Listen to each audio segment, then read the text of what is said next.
Now, this is case number 537 on the calendar in the matter of Barnard versus Burrington. Thank you. You're welcome, Judge. Parties have been sworn in. You may be seated. Ms. Barnard, the defendant was your boyfriend for a long time, according to you, about 6 years, and it is your claim that he owes you some money. He owes you money for bailing him out of jail twice. You want him to pay the remainder of a lease that you signed together, and something about a symbol for a drum or something. He says the following. He said it's your fault he got arrested in the first place, so that's why you paid the bail. With regard to the rent, you threw him out, so he's not paying the rent on the lease that you had together. And with regard to the symbol that he broke, while it seems to suggest that he did in fact break it, he said it belongs to your father, so why are you suing? Is that your response, sir? Yes. Okay. Let's deal with simple things first. Tell me about this drum thing that you broke. Well, I'm in a band. Yeah. Show, and I had I was down one cymbal because I broke my other one. Her father plays drums too, so she went and got a cymbal from him. Symbol goes boom. Yeah, a crash cymbal. Yeah, and? And I ended up breaking that one too. Okay, so you would like to replace that, correct? Yeah, and I've already been in contact with her father, so I don't know why she's suing me for that. It's not even hers. Good, so you're going to take care of that with her father? Yeah, I already talked to him. Great. All right, so we don't have to deal with the symbol for the drum. One symbol out of the lawsuit. Now let's deal with the bail. What did you get arrested for, sir? I had a warrant for no proof of insurance and failure to appear. So you were driving a car and it wasn't insured. Well, actually, she was driving the car that wasn't insured. It was in my name. When we first started going out, she had not suspended license, she had a revoked license. Okay, so she had a revoked license and she put the car in your name. In my name, so the cops run the plates, they don't pull her over. She had expired tabs, so she got pulled over. Just a second. So she got a ticket for driving a car that was in your name, that was no tags and no insurance. I got the ticket because the car was in my name. And she didn't get a ticket? No. You didn't get a ticket? I believe that I got a ticket for expired tabs. Yes. Was in my name. I got that ticket. And honestly, Your Honor, the situation he's describing, that was a separate incident from the 2 times that he got arrested. These were for 2 separate counties, different incidences altogether. Just a second. When you were driving the car, did you get pulled over for no tags and no insurance? Later on. I don't care later on. I don't care later on. It makes no difference to me. You got pulled over. Yes, I did. Don't try to confuse me, sir. I don't like to get confused. I'm old. You were pulled over 2 times. Yes. One time you had no insurance. Yeah. And one time you got pulled over because they had issued a warrant for your arrest. Yes. For failure to appear. Which stemmed from that, which she was supposed to take care of. I don't care. Okay. That's your fault. That's your bail. How much was your bail? $300 both times, I think. Did you pay it? No, she paid it. I didn't even ask her to pay it. She did because she felt bad because it was her fault. Why did you pay the bail? I paid the bail because we were in a relationship. Just a second. After you paid him bail, did he ever pay you back? No. Did you continue to live together? Yes. Did you lend him any more money? I basically supported him while he looked for a job. Well, he wasn't looking very hard. When did you break up? It was in February that we broke up. February of '07? Yes. And tell me what happened in February of '07. He was kicked out of the band that he was in before, and he was only without a band for 2 months. He was without a job for 5. If he'd put half as much effort into getting a job, we wouldn't be here. But he had an audition for a new band, and from that day on, he was completely engrossed in the new band. And I do believe it's because he started a relationship with a 23-year-old singer. So he just started checking out of the relationship entirely. A week later, we got into a big fight because I was not tolerant of his coming and going as he pleased and just doing whatever. So we got into a big fight, and things were said and done that pretty much were Well, what was said about him leaving? Well, the fight occurred, and we didn't discuss anybody leaving until the next day when he came and he told me that he was leaving. Is that what happened, sir? Yeah, in a nutshell, yeah. When you said that you were leaving, what did Miss Barnard say? She said, fine, go. I'll take you off the lease. Go. Okay, so is that what you did? No, that's not what I said, and that's not what I did. Well, you didn't want him to stay there. Well, actually, I did. I was in love with him. Oh, well. Yes, it's pathetic. I know. I'm aware. Okay. Good. I'm that girl. Are you still living in the apartment? It's a house, and yes, since I filed the complaint, I have received an eviction notice. And there's a way to legally get out of the lease if I can bring the rent current and give him a 60-day notice, in addition to paying a termination fee, so that it isn't going to ruin my credit to have to move out. But I can't afford to stay in a 3-bedroom house on my own. So why don't you get a roommate? Well, I have 2 children. So? And, well, they'd have to share a room, and they're 7 and 10, boy and girl. Yeah, and so? I don't think that's very healthy for them. Well, where did they live before? Him? I lived in a 3-bedroom house. Oh, well, now you're back in a 3-bedroom house. Stop complaining.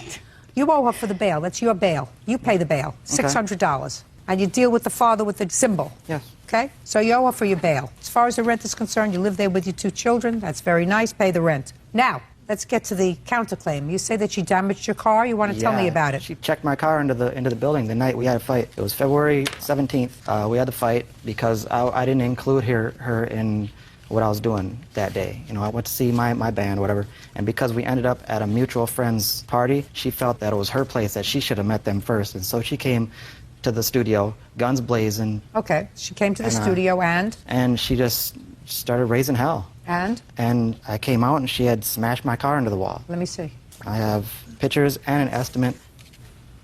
Before I got the estimate, I assessed it myself. The actual estimate is a lot more than what I figured it was going to be.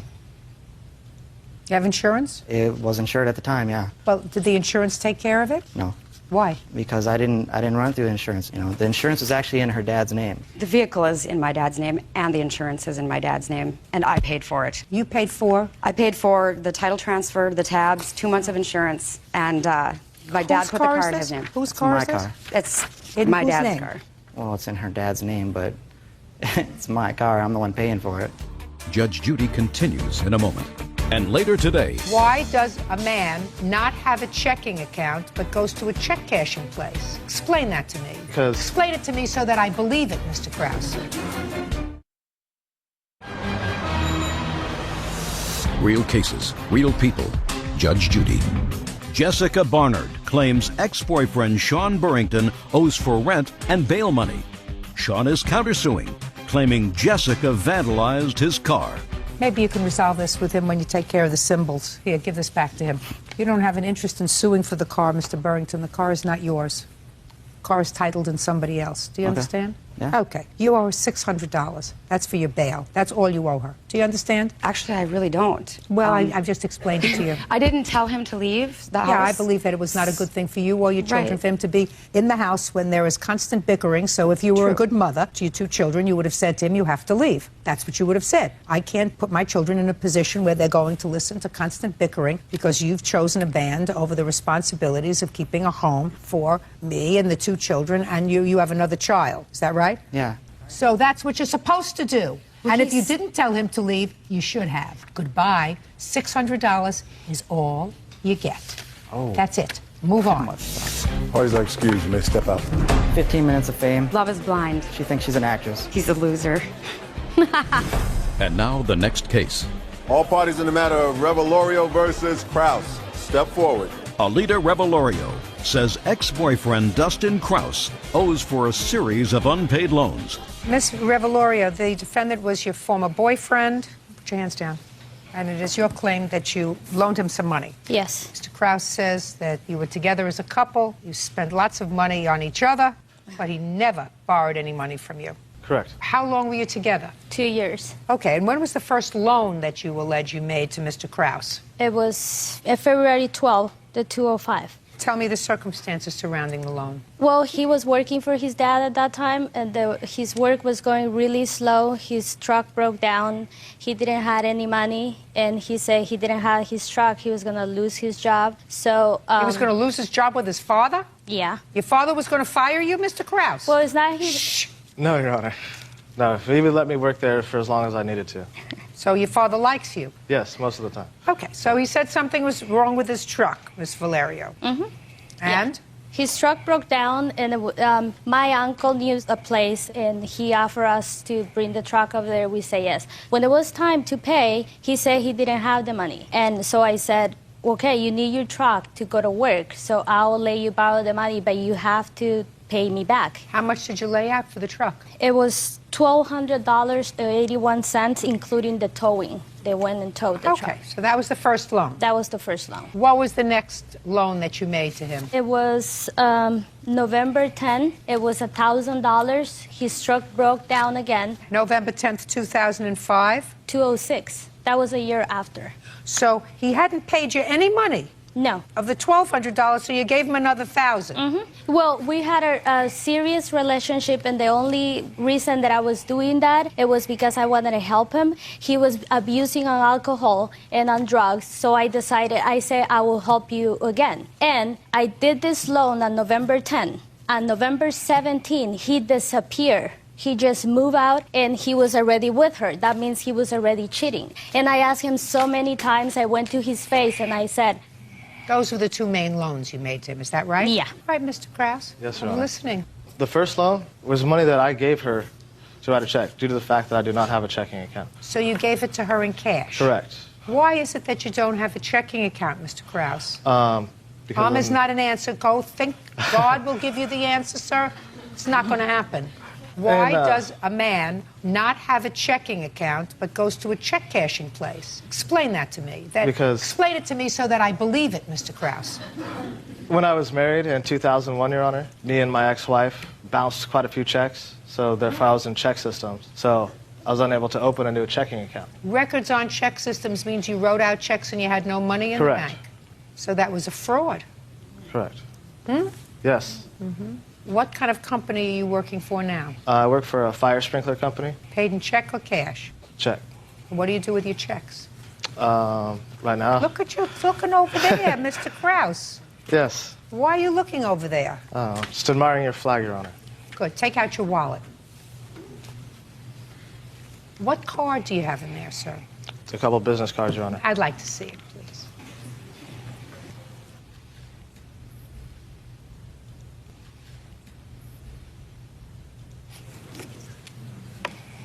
Oh, so you have a bank card. It's a savings account, Your Honor, that comes from my union. You have a bank card. Yes. That I Right. just received 2 weeks ago. That, my honor, Just- that's lying. He already has that card for a long time. Long time. Long time. Long time. See the things that you can find out when you look, sir? Yes, ma'am. Your $2,225, Mr. Krause. She trusted you. Yes. She thought you were going to build a life together. Correct. You borrowed money from her twice, and then you disappeared. Not very nice. All the money that I've borrowed from her, I paid with her at the same time. 'Cause Okay, obviously so I've been Just a doing it with minute. cash. Just a second. Yes. Don't speak. Did you borrow other money from her that you paid back? Borrowed money? We've shared money, Your Honor. You don't share money. You share money maybe with a husband. Not always then either. But you for sure. But how many times did you borrow money from her and pay her back in cash? I don't know the exact number, Your Honor. More than 2? Yes. More than 4? No. So between 2 and 4. Yes. But she's only asking for the money that you borrowed from her for these 2 times, sir. So maybe you just forgot. Maybe it wasn't fraudulent like the check cashing that you did with your first wife when you cashed checks with no money in the bank. Maybe it was just a lapse in memory. Judgment for the plaintiff in the amount of $2,225. That's all. Parties are excused. You may step out. She said it was just trying to teach me a lesson Men like this for going to a younger, more beautiful girlfriend, I guess. doesn't deserve a woman like me. And now the next case. All parties in the matter of Sugar Baker versus LaPay. Step forward, please. Sarah Sugarbaker claims ex-boyfriend Eugene Clinton LaPay owes for a half a month's rent and the down payment on a Jeep Cherokee. Ms. Sugarbaker, the defendant was your boyfriend for a short period of time. Yes. And then a roommate. Yes. Because according to you, you took an apartment together, but the relationship didn't work out. You decided to stay together as roommates because I actually owned my own house, and then I had him as a roommate for a time. you decided yes. to stay. Yes. Things didn't work out in the relationship, but at some point, according to you, you loaned him money for a car. And you also claimed that he moved out in the middle of the month owing you rent. Yes. Mr. LePay says that you gave him money for a down payment on a car because he didn't have one, and that he moved out in the middle of the month because you made living there impossible after he found a new girlfriend. That's his defense. When did he move into your house? February 2006. Okay, and what arrangement did you make for rent? I asked for him to pay $100 a week. When did you move out, sir? I'm not quite sure. I don't remember. He moved out when I went to visit my sister in San Francisco in August of 2006. August what? It was the second week I visited. I don't know. I wasn't there. He chose to wait until I left town. After the first of the month? Yes, ma'am. Okay. Had he paid his $100? No. Why not? To my knowledge, I had paid my $100 for that week. Okay, I don't think so. Okay. She says no. Okay. So you owe her $100 for the rent. Now, let's hear about the car loan. In late May, yes, he had his car taken away. Why was your car taken away, sir? I quit working for my dad, and it was a company vehicle. He took it from me Why did you stop working for your father? because he wasn't paying me what I needed to be making. So where did you go to work? For Steve, believe, What does he do? carpenter. Steve pay you in check or cash? Check. Go ahead. So then in late May, he came to me and asked if he could find... Look at me. Sorry, if he could find a car and insurance would I be able to help him out and loan him some money. A week later, we went and looked at a couple of cars, and he found a red Jeep Cherokee, and then had talked to a high school friend of his that worked at an insurance company. And then May 30th, we actually went out, and I wrote a check to the insurance company. Let me see. You wrote a check for the insurance company? Yes, You wrote ma'am. a check for the down payment on the car? Both, yes. Okay. And both canceled checks were there. When was he supposed to pay you back? He was supposed to pay me in intervals, as in addition to rent. We're going to add money onto that, and it would get paid off eventually. And did he make any payments? No, ma'am. Okay. When did you find this new girlfriend of yours? Look at me. Look at me. Sorry. And her name. Listen, don't give me the goofy look. I said, when did you find the new girlfriend, and what's her name? Her name is Ashley. When did you start to date Ashley? Shortly Look at me. Shortly after me and her broke up. What month and year? I'm not sure. 2006. Well, think very, very hard. I mean, it was, I guess, June. Like, right after me and her broke up. That's good enough. Okay. Checks are written out May 30th. Starts to date Ashley in June. Right, exactly. I already got who he is. Okay. Okay? I already got who he is. Go ahead. She loaned me the money for the car. It was never That's talked exactly what she said. I loaned you the money for the car, which is exactly what you said, Mr. LaPay. I want you just to think about what you just said. Okay. She loaned me the money for the car, right? about. No, she didn't. Well, that's what you just said. Did you just lie to me? No, I did not. Well, you just told me she When we were loaned me dating, the money for the she car. had gotten a big check from, I guess, her refinancing of You're a mortgage. sweating, Mr. LaPay. You're sweating a lot. I know. Keep going. And then she loaned me the money, or she gave me the money, and we went there. And I was supposed. Know what happens to the body? I want you to look at your friend over here. You see any sweat on him? Mm-mm. The body has a tendency when it gets agitated, especially when you're not telling the truth. All those endorphins start to go. You know what I'm talking about? How old are you? 24. You're hardly cooked, so that I really can't get too angry at you because, you know, you're still mentally probably 6. You know, Yes, you may be 24, they may be able to drink, you know, drive a car and everything else, but in a maturity level, you're probably the same age as my grandson. Yes, ma'am. So you owe Miss Sugarbaker money, and you owe her $2,532. And you're going to feel much better about it and stop sweating so hard once you take care of your responsibilities, Mr. LePay. I want you to trust me on that. Yes, ma'am. Aren't you sorry you embarrassed yourself in front of all these millions of people? Yes, ma'am. I know you are. Thank you very much. That's all. Thank you, Judge Judy. Parties are excused. Now, this is case number 596 on the calendar in the matter of Knutson versus Kuntz. Parties have been sworn in, Judge. You may be seated. Miss Knutson, this young lady is your daughter. Yes, ma'am. And your lawsuit says that you and your daughter were out drinking one night, just the two of you. And on your way home, there was an accident. You were driving. Yes. And it is your claim that the accident was caused when your daughter reached over and grabbed the steering wheel because there was some wild turkeys in the road. Yes. And your car was wrecked. Yes. And you think she's responsible. Yes. Not likely. Well, Your Honor, I believe that I would have never wrecked my vehicle if she would have pulled the steering wheel out of my control and drove right into a tree. She never would have had the opportunity had you not been out drinking with your daughter. I had a firm grip on the steering wheel. She never would have had the opportunity to grab your steering wheel if you hadn't been out drinking with your daughter. Where did you go drinking that night? We went to Velva. What's Velva? Velva is a city approximately 15 to 20 minutes away from Sawyer. Who else went out drinking that night? It was just us two, ma'am. Is this the first time you went out drinking with your mother? No, ma'am. What time did you start drinking? It was approximately around 9 p.m. So it was an evening of drinking. Yes, ma'am. Did you see any turkeys in the road? No, ma'am. She said they were chickens. I don't care whether they were turkeys, I'm chickens, sorry, mongoose, or pelicans.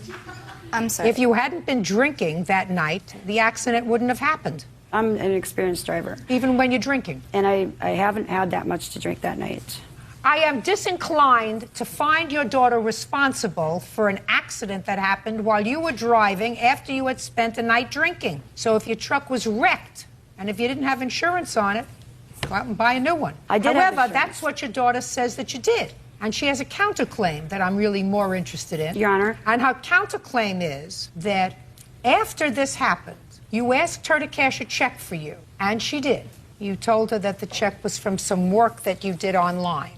She cashed the check for you for $2,000. With the $2,000, you went and bought another vehicle. But it turns out that the $2,000 check was a scam. And her bank account was then overdrawn, and the bank went and claimed the money because it was a bad check. She wants you to pay her back that money. Now, where did you get this check from? It was from Interglobal Lotto. I have the letter that I received. Can I see the letter, please? Now, when was the car accident with the alleged turkeys? In what about month? April, the middle part of April of 2006. And you got this letter from Interglobal Lotto on November 3rd, 2006, after the turkeys. Yes. And, Your Honor, I would have never crashed my van. I don't want to hear any more about your van. If she would have been I don't want to hear any more about your van. You wouldn't have crashed your van if you hadn't gone out drinking with your daughter. If I would have been by myself, I would have never crashed. It's not happening, madam. Move on with it.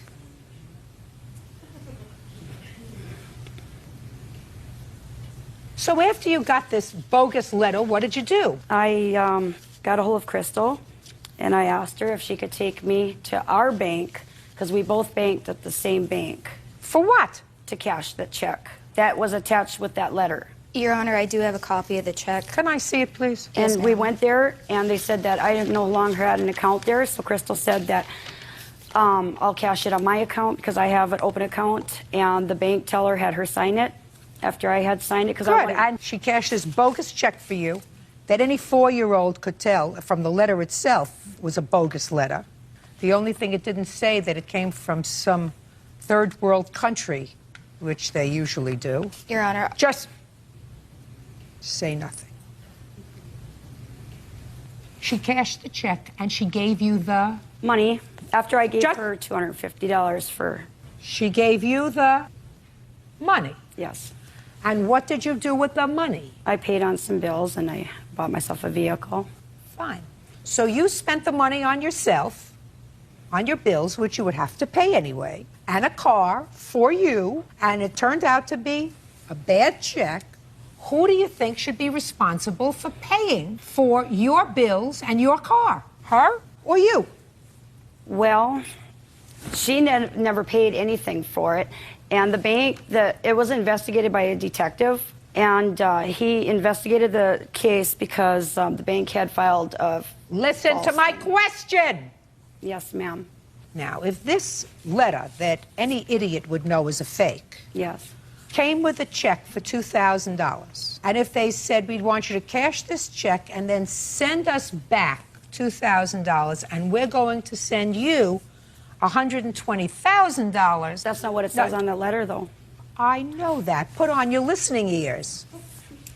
If it had said that, Right. if is the word, and she cashed the check for $2,000, and you sent it back to Interglobal Lotto, and it turned out to be a bad check, and you were just waiting for your $120,000 to come, I would say, well, maybe you both got skunked. She was dumb enough to cash the check, and you were dumb enough to believe this windfall. But that's not what happened. Right. You paid your own bills, bills that you would have to pay anyway. You bought yourself things. You had the advantage of the money.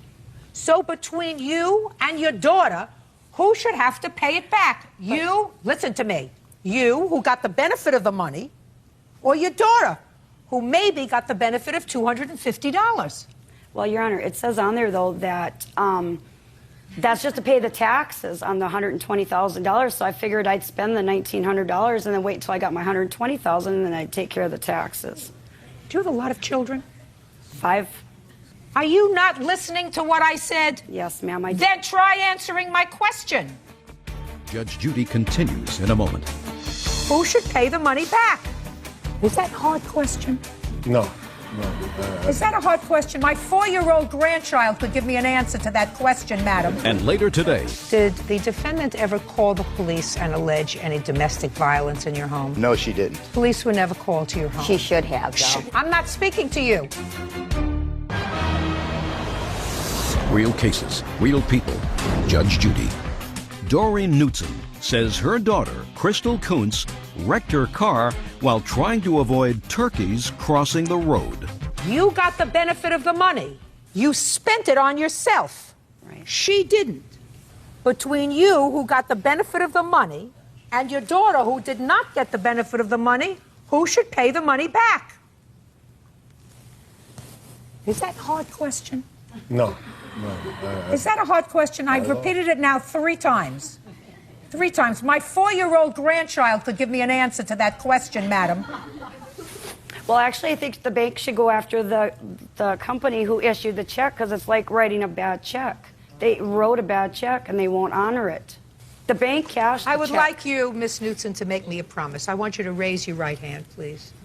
I will never go into global finance. Go into global finance. Because I do not have the capacity.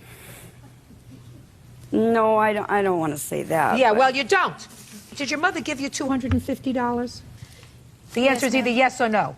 Yes, ma'am. The reason why she had given that back to me, she was on my savings account at my bank. There was an issue previously, which I do not have the information on, but I have a little sister where I went to my bank one day, my account was overdrawn, and my little sister that's only 13 apparently had a checking account, and there was a check that was deposited into the account that was overdrawn.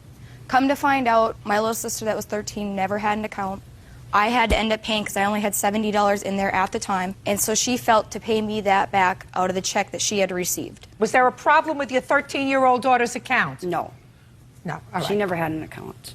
All right. That was her. Your claim against your daughter for causing the wreck of your car is dismissed. I am awarding her $2,000 on her counterclaim. You spent the money, you enjoyed the money, you paid your bills, you have to reimburse the bank. That's all. Parties are excused. You may step out. It's too bad that my mother had to sue me. It breaks my heart. I think she just wanted the money for a new vehicle. I thought, maybe she could help me out. There were no turkeys on the road. It happened, like I said, it happened. Maybe not go out as much as we do together. Definitely no going out driving anymore. I just hope I can have my mom back and we can be the same as we used to be. We'll put it behind us and continue to have a good relationship. And now the next case.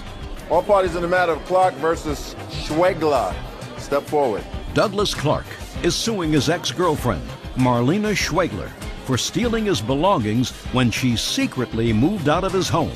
Mr. Clark, the defendant, was your girlfriend. She moved in with you a couple of years ago, lived with you. One of her children, she has a couple of other children that came to visit periodically because she shares custody of those children, according to what I read, with another ex-husband. She lived with you for 2 years, and you came home one day and you found your home stripped. Yes, I did, Your Honor. She moved out and, according to you, took property, and the property was yours. The defendant says that she only took what was hers, and she had very good reason for leaving without giving you appropriate notice or doing things in an orderly fashion. So I have a few questions. How long did you live together, Mr. Clark? We lived together for 18 months, Your Honor. From when to when? From July 2005 until February 2007. And, Mr. Clark, I have specific reasons for asking these questions. Between July of 2005 and February 2007, did the defendant ever call the police and allege any domestic violence in your home? No, she didn't. Police were never called to your home. She should have, though. I'm not speaking to you. From July of 2005 until February of 2007, were you employed on a regular basis? I was employed by 2 jobs, Your Honor. And between July of 2005 and February of 2007, was the defendant employed? She was employed for 2 months out of the 18 months she lived with me. Which 2 months? Right before Christmas of 2006. Where were you working in December of 06, Ms. Schwingler? Maid Pro. What was your starting day of work? October 05 until December 05. And for the remainder of the time that you and the defendant lived together, you were unemployed? Correct. Were you working on a full-time basis or a part-time basis? It was full-time. And the reason for leaving, why I left, too, also, is my daughter became quite ill. And it was very stressful for myself and, just going through it with working and also... Were you working at the time that you moved in with Mr. Clark? No, I was not. And your daughter wasn't ill? No. Right. That was in July of 05. Correct. And in August of 05? I was not working also. And your daughter wasn't ill? Correct. Okay. When you left in February of 2007, you left without notice. Correct. You had rented an apartment. Correct. What day did you leave? It was February 28th, I believe. Is that correct? That's correct, Your Honor. It was a Wednesday. On February 27th, where did you sleep? In what bedroom? At the house? Yes. I slept in my daughter's room. Is that correct? That's correct, Your Honor. When did you stop sharing a room with Mr. Clark? Probably a good year after being with him. Is that correct? That's correct, Your Honor. Well, I assume there was some reason that you were no longer living as a couple after a year. Yes. You want to tell me what that was? Things just went sour when she started going out Friday nights. She started going out Friday nights to a bar, and she never knew when to come home. Well, so you were aware that there were problems. Yes. Did you ever discuss the problems? Did you go for counseling about the problems? We discussed the problem, but things didn't change because every Friday night while I was working 2 jobs, she still went out partying. And Okay. What furniture did she take from the house, sir? the furniture she took from my house were the 3-bedroom sets I purchased, along with all the Just a second. 3-bedroom sets. along with all the dressers, 3 TVs, a pre-lit Christmas tree, 2 wicker chairs. Okay. And the 3-bedroom sets were purchased because her children would come to visit. Exactly. Okay. They have to be returned. Listen to me carefully. Carefully. There are ways to take care of business and there are ways not to take care of business, Ms. Sheindlin. And what you did was you lived with this man for a year and a half. It didn't work out. You moved into his home with one of your children, and according to you, 2 of your children came periodically for visits. According to you, you worked marginally. Less than 1/4 of the time that you lived together, you were employed. So you were not contributing to the household. And it is clear. Oh, I contributed. It is clear. You were not contributing financially to the household. You have children living with you? No, I don't, Your Honor. So you, your daughter, and 2 other children were living there and were being supported for the most part by Mr. Clark. In my judgment, you owed him a sit down and saying to him, I'm leaving. I'm leaving, and I believe that I want to take this property with me for this reason. I believe you bought the 3-bedroom sets for my children as gifts. Can I just say something? Sure. If, in fact, Douglas was that type of person where you could sit down with him, that's the way it should have been done. He was very abusive, that's the way I needed to do it. I could not sit because I feared my children's safety and my own, because when he became drunk, he was abusive. Then many times. Then you take your daughter, listen to me, madam, then you take your say daughter and leave. If you were legitimately afraid for your own safety and the safety of your daughter, then you don't do anything to antagonize him, like taking the property that you took that you didn't buy. You didn't buy it. They were gifts. No, they weren't. They were gifts. No, they weren't gifts. Oh, yes, they were. No, well, They that's were. why you're here in court, for me to make a judgment. And there is no question that when he purchased the bedroom sets, he bought it for your children when they were in his home. That's true. But there is no question in my mind, madam, that he did not say to you, just put on your ears and listen, I'm buying these bedroom sets. If it doesn't work out between us, you can take all the bedroom sets and all the furniture and leave with... There's no question he didn't say that. He said, I'm buying these things. I want the kids to be comfortable when they're here. And I assume that we're going to be together. But he didn't say to you, when you want to leave, you can take all that stuff with you. You got it? Because that doesn't make sense. Now let's get to the television sets. The television sets, Your Honor, I have a duplicate copy of the television sets that are similar to the television sets. No. I want to know when they were purchased and by whom. The television sets were purchased in November of '04. Before she moved in. 8 months before she moved in, Your Honor. Is that correct, Ms. Sheindlin? Yes, we were getting the children's rooms ready. Yes. Fine. that's They correct. go back. They go back with a marshal in 5 days. I will prepare an order. You can go and have it picked up with the marshal. Do you understand? Yes, I understand, Your Honor. But will the bedroom sets be in the same condition as they were when they left my premises? I certainly hope so, sir, because Ms. Sheindlin says she was afraid of you. It would be very foolish of her to return the property in damaged condition. If she does, we will give you a tape of this case, and you take her to small claims court, and you sue her again. But don't bring her to me. Do you understand? Yes, Your Honor. You understand? Yes, Your Honor. We will prepare an order The only thing is you're going to have to go and get the stuff. But it's coming back to you. You have no right to take that stuff, madam. You had no right to take his television sets, which you didn't purchase, or the bedroom furniture that was purchased for your children when they were living in his house. That's all. Step out. Parties.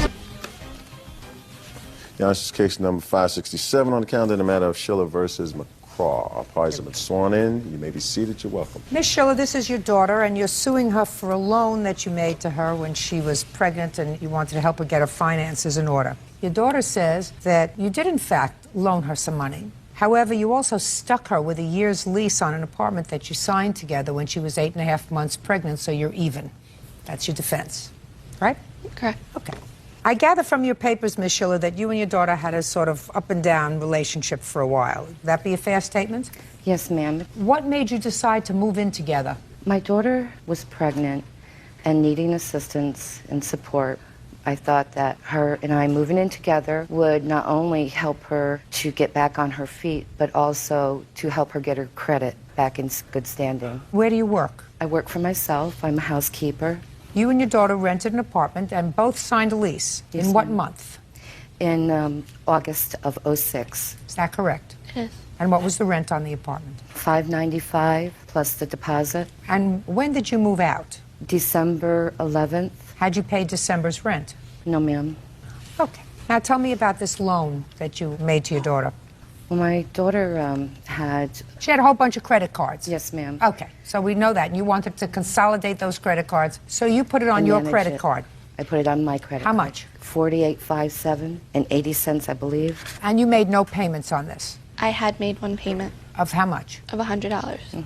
Okay. Now, what I found interesting, Ms. Schiller, about your complaint was you say that after you moved in August, you didn't like your daughter's attitude. According to you, she thought she was entitled to things and you were willing to make certain allowances because she was 8 months pregnant, but you got annoyed. And you wanted her to sign a note for this loan. And she did sign a note. Is that right? She did. And after she signed the note, you told her you were moving out. I'd like to explain, if I may. Go ahead. That was not why I moved out. It was... Not why. I didn't say it was why you moved out. You said, I made Patsy sign a piece of paper stating that she would pay me $200 a month Yes, ma'am. towards the credit card just to play it safe. After Patsy signed, I told her I was moving out. I was misunderstood. That's not my intention. My intention was That to wasn't a misunderstanding. continue what I had been doing to help Patsy. The only reason I moved out was because of the aggression that was going on between us. So is what you're saying your intention was to have her sign this piece of paper and move out but continue to pay your half of the rent? No, ma'am, I had no intentions of moving out until the physical altercation happened between Patsy and I. Well, tell me about the physical altercation. That's not the way it appears in your complaint, Ms. I'm Schiller. In sorry, your I- complaint, it appears that you had to sign a piece of paper, you told her you were moving out, then you got into an altercation with her where you were fighting over this piece of paper. That's what you wrote. I had always had intentions of this being only temporary because I have my own life. I was assisting my daughter, and the only reason I moved out was because of the physical altercation that we had. I'm sorry that it's not right on the paperwork. Well, tell me about the physical altercation. Well, after my daughter and I had wrote the promissory note, we talked about it, and then I sat back and I explained to Patsy that I did not like the way she was behaving. I thought that, to take advantage of me after I created a business for her. No, just don't go into what you did for her. Okay. You didn't like how she was behaving, and? So after this conversation, it made Patsy mad because I told her I didn't appreciate what she was doing and that she was not being appreciative of what I was doing. And I told her that she needed to work things out from here on in. And it made her mad. What does that mean, you have to work things out from here on in? I wasn't Ms. going McGraw, to be you there want to to tell me solve what your her mother said to you? problems. She's skirting around the issue. Okay. The whole situation started where she didn't like my attitude and thought that I was expectant of certain things. It was actually my birthday, and my father helped me out and bought me a new mattress. I was 8 months pregnant, sleeping on a bad mattress. It wasn't a good situation. My mother would rather I chose between parents. No, so Your what Honor, happened? that's So not when you true. Anyway, okay. So your father bought you the mattress. Mom basically didn't like that I had accepted help from him. We had had a bad weekend. What did she say to you, Miss McGraw, about About accepting the mattress from your father? That I used him to get what I needed out of him. He lives out of state. We don't see each other often. I also own my own housekeeping business. In my 8th month, we started working together because there were certain things that I couldn't complete myself. That Monday we went to work and we had another lady working with us. And my mother was talking to this lady and basically digging, saying how, you know, children were so unappreciative and ungrateful and this and that. And Your Honor, I she took was it. talking. I'm sorry. I took it personally. And I told my mother that I wasn't going to be exposed to this stress, that I didn't want to work with her anymore. I would find somebody to help me with my accounts, and she could keep the person that we hired together for her accounts. She insisted that if I wasn't going to work with her anymore, that she wasn't going to take me home. I needed to walk home. So 8 months pregnant, I think I got 3.5 miles before my sister finally came and picked me up. That night we went home. She said, tomorrow after work we need to sit down and talk. I said, okay. We sat down and talked. She said, I want to write out our financial agreements. Her agreement being that she would pay half of the lease, half of the utilities and food, and help me out on my maternity leave. And she had consolidated a debt for me, and I was going to be able to pay that back. I insisted that we write the agreement out on one paper. You know, her half of the agreement, my half of the agreement. She insisted, no, we'll write it separately. You sign your agreement, I'll sign mine. My mother manipulates situations, and I should have known better, but I did. Just tell me what happened after I did you sign my half of the agreement, and as I handed it to her, she said, Patsy, you're on your own, I'm moving out. I went to take the contract back from her, which resulted in a physical altercation. Gotcha. I was backed into a corner. purse. She pressed up against my belly and slammed my arm against a furnace. Okay. Your Honor, And- that ugly. is not true. Judge Judy continues in a moment. So you didn't pay December and you didn't pay January. And No, she ma'am, took but I my half also- of December's rent. I'd given my half of December's rent to my mother, and my mother left with that money. And later today, There are people who are screw-ups in this world, madam. He has a 6-year-old son. He's not saying that I tried to help him find. There are people who will never get it. He may be one of them. real cases, real people. Judge Judy. Annette Schiller says her daughter, Patsy McCraw, owes for credit card debt that was transferred to her account. Listen, it's unfortunate, but certain things are objective facts, not subjective. I am Objectively, you owe your mother $4,800 for this loan that she made to you. You owe your daughter $2,400 for your half of the rent. You can't just decide to move out because you don't like her attitude. Your Honor, You could decide to move out, but you have to pay her. Your Honor, I did move out, and the reason I moved out was because of the physical altercation. Oh, Miss Schill, let me tell you something. You didn't like what happened. She went back and she took the note because I absolutely believe your daughter, because that's what you wrote, that you said to her, let's figure out our financial circumstance. Let's sit down calmly. She was totally expecting you to work out the financial part of it and then move on and put this behind you. But what you were doing is you were solidifying your position that she owed you the money before you told her you were leaving. You know, you're a free person. You can leave her if you want to. You have to pay your half of the rent. And Your Honor, and she has no obligation with a new baby to find somebody else to move into that apartment. No, ma'am, I did. I asked my daughter Nina to move in and take my place, which she did and is still lives When did she there. move in and take over your rent? In February. So you didn't pay December and you didn't pay January. And No, she ma'am, took but I my half also- of December's rent. I'd given my half of December's rent to my mother to make out one check to the landlord, and my mother left with that money. Okay, so that's 3 months' rent. $595, which is the month of December. Correct. Which your half she took. She doesn't deny that.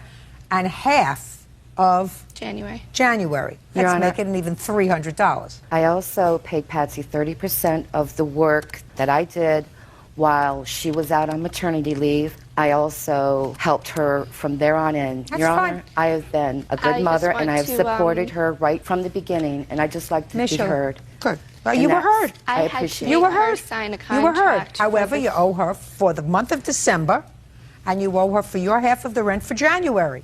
But you still owe your mother for this consolidated loan.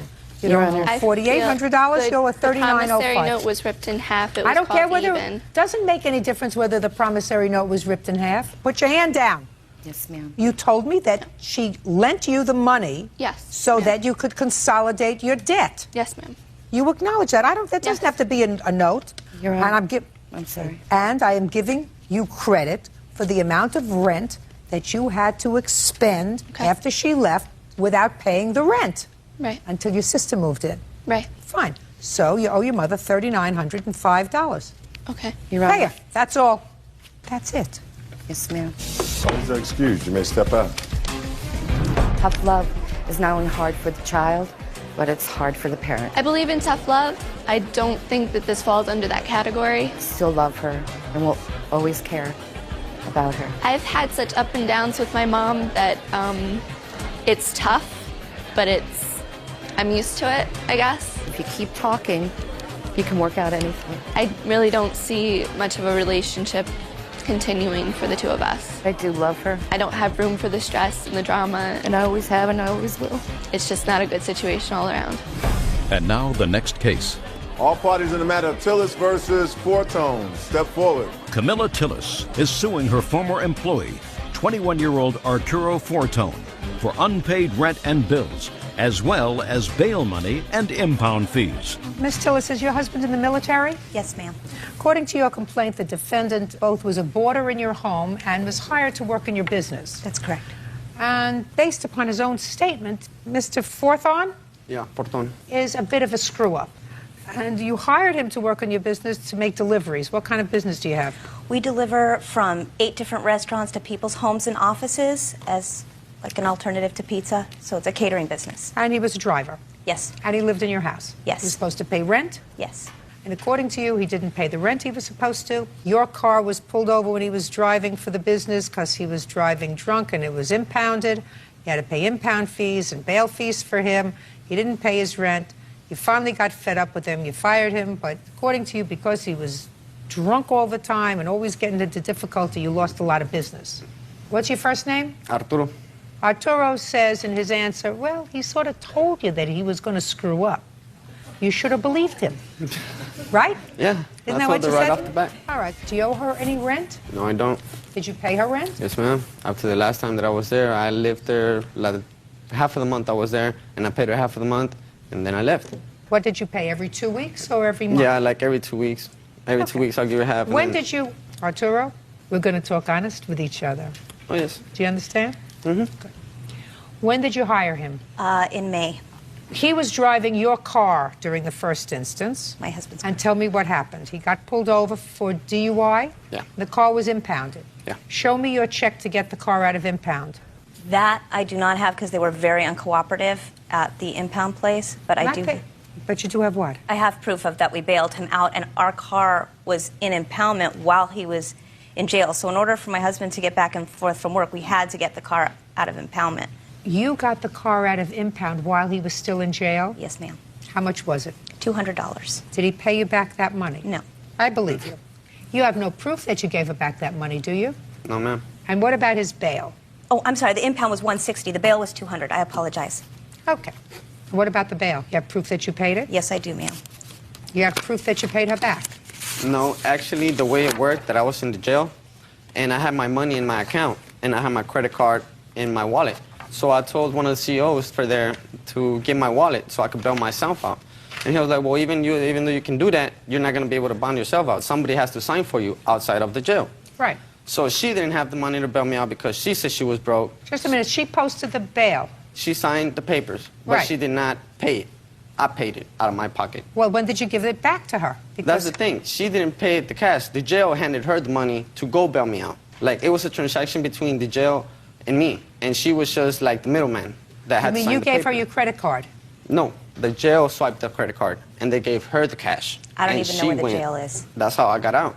I told the Then jail you should to have swipe my card. Then and you should have the bill from your credit card that says that $200 was withdrawn on November 11th, 2006. Where is that? I don't have it, ma'am. Well, where'd you think you were coming today? That's your evidence. Kind of forgot it. Kind of not. All right. What else do you think he owes you for? He owes us $500 for December's rent. He did pay $200 of January's rent, so he owes me $300 for January's rent. And one of our biggest accounts is the Courtyard Marriott at the airport.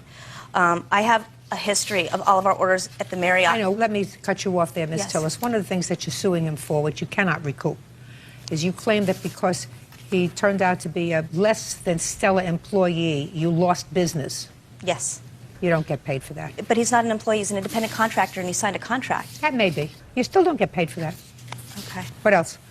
An additional $80 a month in utilities that we only received $20 of one time from May. What else? You're talking nonsense to me. Okay. Those He owes you $360 for his bail and for the impound fees on your car. Correct. That's what he owes you for. Correct. $500 for December's rent. No. $300 for January. No. He owes you $160 for one thing, $200 for another. That's his bail and the impound fees that were directly caused by his actions. And you, as you say, floated him December's rent. I read your complaint. That's what he owes you, $360. Right? Yes, ma'am. May I say something else, Your Honor? Sure.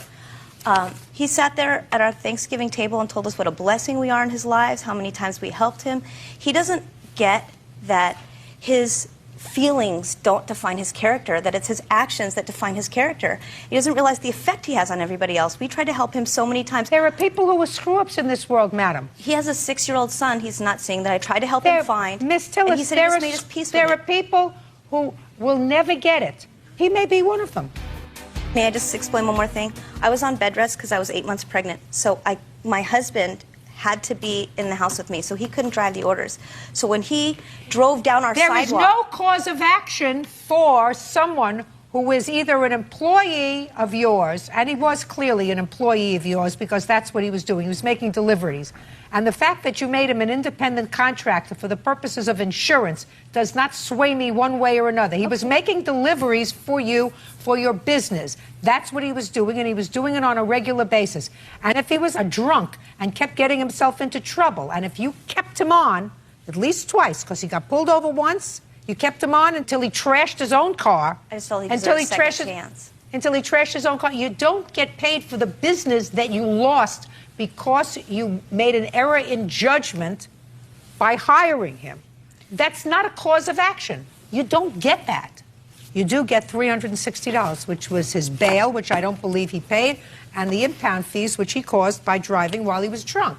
Got it? But he, yes, ma'am. May I say one last thing? He also moved out without giving me any notice whatsoever. Goodbye, Ms. Tillis. Okay. That's it. All right. You guys have been sworn in. You may be seated. Ma'am, have a seat, please.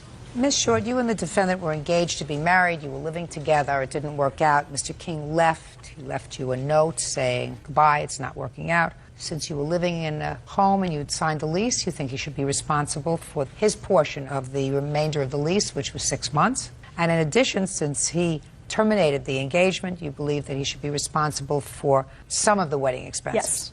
Yes. Okay. Mr. King says he was more than generous. He left a month's rent in advance. He left you his share of March's rent. And in addition, he has a counterclaim. He said that you kept some of his belongings and those of his daughters, who I assume was living with you, and something about a timeshare that you owe him for. He's going to explain that to me. When did you move in together? September of 2000. And when was the last time you signed a lease together? August of 2002. And what kind of property was that, a home or an apartment? It's a townhome that we were renting. You both signed the lease? Yes, ma'am. Is that correct, Mr. King? Yes, we both did sign that lease. And what was the rent on the apartment? $1,510 plus water, which was typically $25 a month. So typically we were paying $1,535 a month. Okay. And what was Mr. King's share of the rent? Most months he would pay between $600 and $650 towards the rent. Is that right? Yes. And you moved out in February, sir, and you paid for March? I paid $575 to her for March. March. All right. So you have April, May, June, July. You have 4 months, right? Mm-hmm. It's $2,400. Now, you, Mr. King, are going to explain to me why you believe you should not be responsible for that $2,400. Okay, first off, the Capital One bill, which she had placed on this, I guess she's removed it since I then. don't know what you're talking about. I asked you a question. I'm not talking about your counterclaim yet, Mr. King. I'm talking about why you should not be responsible, since you obligated yourself under a lease, why you should not be responsible for $2,400, which is your portion of the rent on the lease that you obligated yourself to pay for. I feel that all of the bills that we incurred that created debt for us, which primarily is the Transwest account, as well as the lease, which were both things that we signed, 50%, 50%. I'm not talking, sir, about your counterclaim. So is what you're telling me that you should be responsible for $2,400? And then I will get to your counterclaim. Okay. Yes, ma'am. Is that what you're saying? No. If I'm taking on my portion of it, then she should also be responsible for taking on her portion of it. Well, what bills did you take responsibility for, sir? The Transwest account. And what is the Transwest account? It is a timeshare that we signed up for. That's your counterclaim, sir. I mean, are you not hearing what I'm saying, or are you just being intentionally thick? I'm not entertaining your counterclaim yet. I will do that, which may be a set-off. Okay. Is what you're saying to me that you do, in fact, owe her $2,400 for the rent, barring any counterclaim that you have? For the rent, yes, ma'am. Now let's get to the wedding expenses. What wedding expenses are we talking about? There were flowers that were purchased. And flowers purchased? Yes, ma'am. Originally, I was going to put the flowers together myself into the bouquets and the headpieces. These are the flowers that you purchased? Yes, ma'am. And in turn, we then turned around and had somebody put them together for us. I feel that, seeing as how those flowers could have been used for other things, had they not been converted already into bouquets and headpieces and such, that he should have to pay the cost of having the flowers put into wedding pieces. Why? Because of the fact that I numerous different times after he started getting cold feet asked him, is this wedding going to go forth? And he numerous times kept ensuring me, yes, this wedding is going to go forth. The wedding dress is also there because the wedding dress was actually a second dress. I had hired someone to create a dress for me because we were originally going to do a medieval wedding.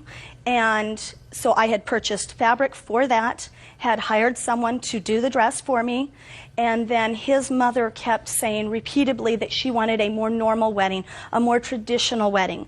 So I asked him, he said all he wanted was to marry me. Seeing as how we were going to be together and sharing all these expenses would be no problem at all. So I took the fabric, gave it to my sister. She was going to take the fabric that had been purchased to make my original dress and was going to make our flower girls and junior bridesmaids dresses, and I purchased a second wedding dress. Whereas if he had told me that he was having cold feet or wanted out of it, I never would have. He was having cold feet, madam. He told you he was having cold feet. He postponed the wedding. He said postpone, not cancel. That should have been a clue. That should have been a clue. Somebody says, they're having some problems here. The wedding's going to go forward, hon. You know I want to marry you and I know I love you, but I'm really not quite comfortable. I wouldn't go out and get flowers. He did that part, though, after the second dress was purchased. Okay. Mr. King, I want you to tell me about the property that you claim that Ms. Short is holding that belongs to you, as well as this timeshare. Okay. First, there is 2 beds, a twin, which is my daughter's, and a queen size, which is mine. A television and a VCR, which I had brought with me from the last place that I had lived. A computer, which I had purchased back there, and then a monitor that we had purchased when we were in a relationship together. Those are the primary items that I Well, you listed. said we purchased the monitor. Certain things you say you purchased, and some you said we purchased a monitor. When you said we purchased a monitor, who put in the money? Both of us. It was put on my credit card, Your Honor. Okay. What about the other things you talked about? Beds? There are pictures right here that I have as evidence. He has the garage door opener to the garage. All of his belongings have been in the garage since a week after he left. At one point, he came to the house, retrieved some of them, but has had the garage door opener since then, and he has refused to come by the house to pick up the rest of his belongings. They are all in the garage. He has full access to them at any time, whether I'm there or not, because he does have the garage door opener. Sir, the things that you mentioned are here. Mm-hmm. So why don't you go get them? The last time we had arranged to be able to talk about this whole situation was approximately a week and a half after I had left. And I went to make contact with her, and we sat down and we had lunch, and then we went over to the house, and I went to start loading items up in my car because she was speaking on the telephone, and I figured I'd give her privacy. And so I was loading the items up, and I went to load my computer up, and she told me that I could not take it because... Well, is the computer and the monitor? Well, at the time... Yes, ma'am. Of course. Well, you can't take the computer and the monitor, sir. You didn't pay for it. Well, the computer I did, ma'am. What about the computer? The computer, he did bring the PC portion of it. Yes, ma'am, he did bring that. Is that in the garage? Yes, ma'am, it is. Okay, well, it's going to be in the garage, but not the monitor. I went to begin loading the computer up, and she prevented me from leaving. Fine. The house. Were you loading up the monitor, too? No. No. I hadn't gotten to the monitor yet. But you were going to? It, yes. Judge Judy continues in a moment. What is the amount left on the timeshare? According to this, to remove my name states a zero balance. I don't understand what that means. It means Are you that- playing with me? No, ma'am. And later today, Was there anything else that you could have done other than jump on the roof? No, I just jumped. I'm afraid of dogs. I jumped. real cases, real people. Judge Judy.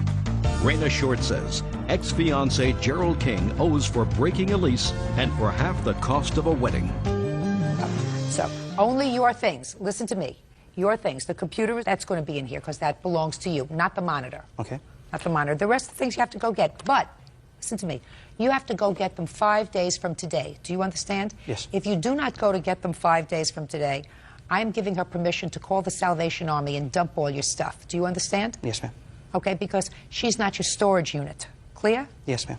Perfect. Thank you. Now, that takes care of your things. Speak not. Speak not. He's not paying the wedding expenses. No, that's not what this is about. What do you want? The timeshare. No, he gets a chance to speak Oh, first. I apologize. Now, I'm getting to the part of your counterclaim where you're talking about the timeshare. I want you to explain that to me, sir. Okay, the timeshare was it's called Worldmark. It's an agreement that allows us to have points to be able to spend to stay at different locations around the United States and in the Pacific. Good. We had approximately a year and a half ago signed the agreement with both of our signatures on it for the total amount that has now come down to $7,821. $7,821. And 90 cents. Yes. Half of that would be approximately, well, will be exactly $3,910. Just a minute, divided 95 by cents. 2. Yes, go ahead. First off, I have the agreement here. Okay, no. Did you sign that agreement? Yes, ma'am, I sure did. Okay. You acknowledge that you're obligated to pay $3,910? No, ma'am. Why not? Because I have made all the payments to date out of a direct withdrawal from my account. I have also got the documentation here to take my name off of it. It was purchased as for our honeymoon and for us as a family to utilize. If I'm not able to use it for my honeymoon or as a family, I have no need for the property. Well, neither does he. He's moved in with another person who has a family whom he is sharing things with. But neither does he. But has he used the timeshare? Have you neither used of it? us have. Yeah, And but I you're have taken my name off of it. Well, you can't. You can't. And the fact Ms. that Short, you can't take your name off of it. That's just like him saying to me, I'm not living in the apartment anymore. I'm taking my name off the lease. That's what I've done. I called the landlord and I said to the landlord, take my name off the lease because I'm not living there anymore. Then we all wouldn't be here. I'm also the one that has made all of the payments so far. You made them together as a unit. The two of you signed a contract for a timeshare. You cannot unilaterally take your name off that contract to his detriment, and he cannot unilaterally take his name off the lease that he signed to your detriment. That's it. I don't get into who paid for more and who paid for less as far as gas and eating out and ice cream and entertainment. That wasn't what I was addressing, ma'am. Yes, you were. You were saying the household expenses were $3,400 and he didn't even pay 50% of it. And what I'm saying to you is that was your financial arrangement. Your financial arrangement was he would give you a certain amount of money, you would put it in your checking account, and you would pay the household bills. And one of the bills that you paid out of your checking account was the timeshare. Ms. Short, you don't like the answer, but unfortunately, that's the answer. There are two contracts. One's for a lease, one's for a timeshare. Each of them are obligated under those two contracts. What's left under the timeshare, unless there is a different amount left under the timeshare, is there? Yes. Okay, good. So what is the amount left on the timeshare? According to this, to remove my name states a zero balance. I don't understand what that means. It means Are you playing with me? No, ma'am. Mr. King, $2,400 is what you owe her for rent. And the court will draft an order that she is to pay 1/2 of the remaining balance on the timeshare contract directly to the company, and that her check for $2,400 will be held until the clerk ascertains what exactly is left. Now, if in fact the amount remaining is greater than the $2,400, as you seem to indicate it is, that amount will be deducted from the $2,400, and that amount will be given over to the timeshare company. Does that sound reasonable to you, sir? Yes, ma'am. Okay. That way, everybody is bound by the terms of their contract. Does that sound fair? Yes, ma'am. Very good. Goodbye. Why is that excuse me? Step out. He struck up a relationship with this other person I knew how she would react, 6 months before he walked out, and I wanted a chance to be able to tell the kids goodbye, still telling me all along that we were still going to get married. and I knew I would not get a chance to. If you have doubts, trust your doubts. And now the next case. All parties in the matter of Eagles versus Adams. Step forward, please. Hairdresser Kealunda Eagles is suing her daughter's friend, 19-year-old Latoy Adams, for damaging her car when she jumped on the roof. Latoy says she was being chased by a dog. Miss Adams, according to what I've read in Miss Eagle's complaint, you were playing outside with the plaintiff's son. Is that right? That's right. And at some point, something happened, and you jumped on the hood of her car. Correct. When did that happen? When I heard a dog chasing me. You heard a dog chasing you? Yep, I heard a dog barking from behind me. I assumed it was running after me and Nathan, who was playing. So Nathan ran away? Yes, and I jumped on the hood of Kia's car. And you damaged it? Yes. She wants you to pay for it?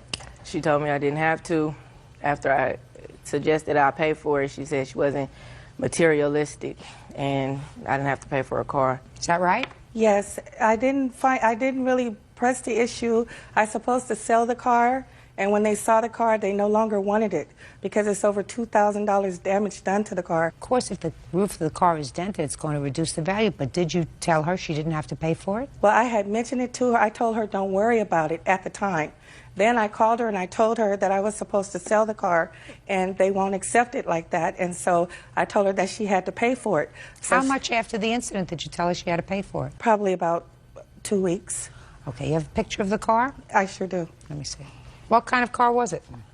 It's a 97 Ford Taurus. Where is it now? It's at the hotel. So you're still driving it? Yes.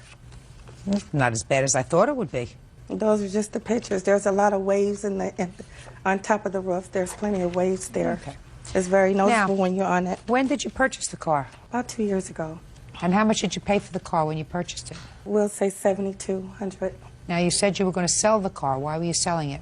Because I want a new vehicle. And how much were you going to receive from the car, from the purchaser? Well, I guess he would say like maybe $4,000 towards a new vehicle. Were you trading the car in? Is that what you were going to be doing? Exactly. You were trading it in? Yes. Now, you have an estimate to fix the roof? Yes, I do. May I see it, please?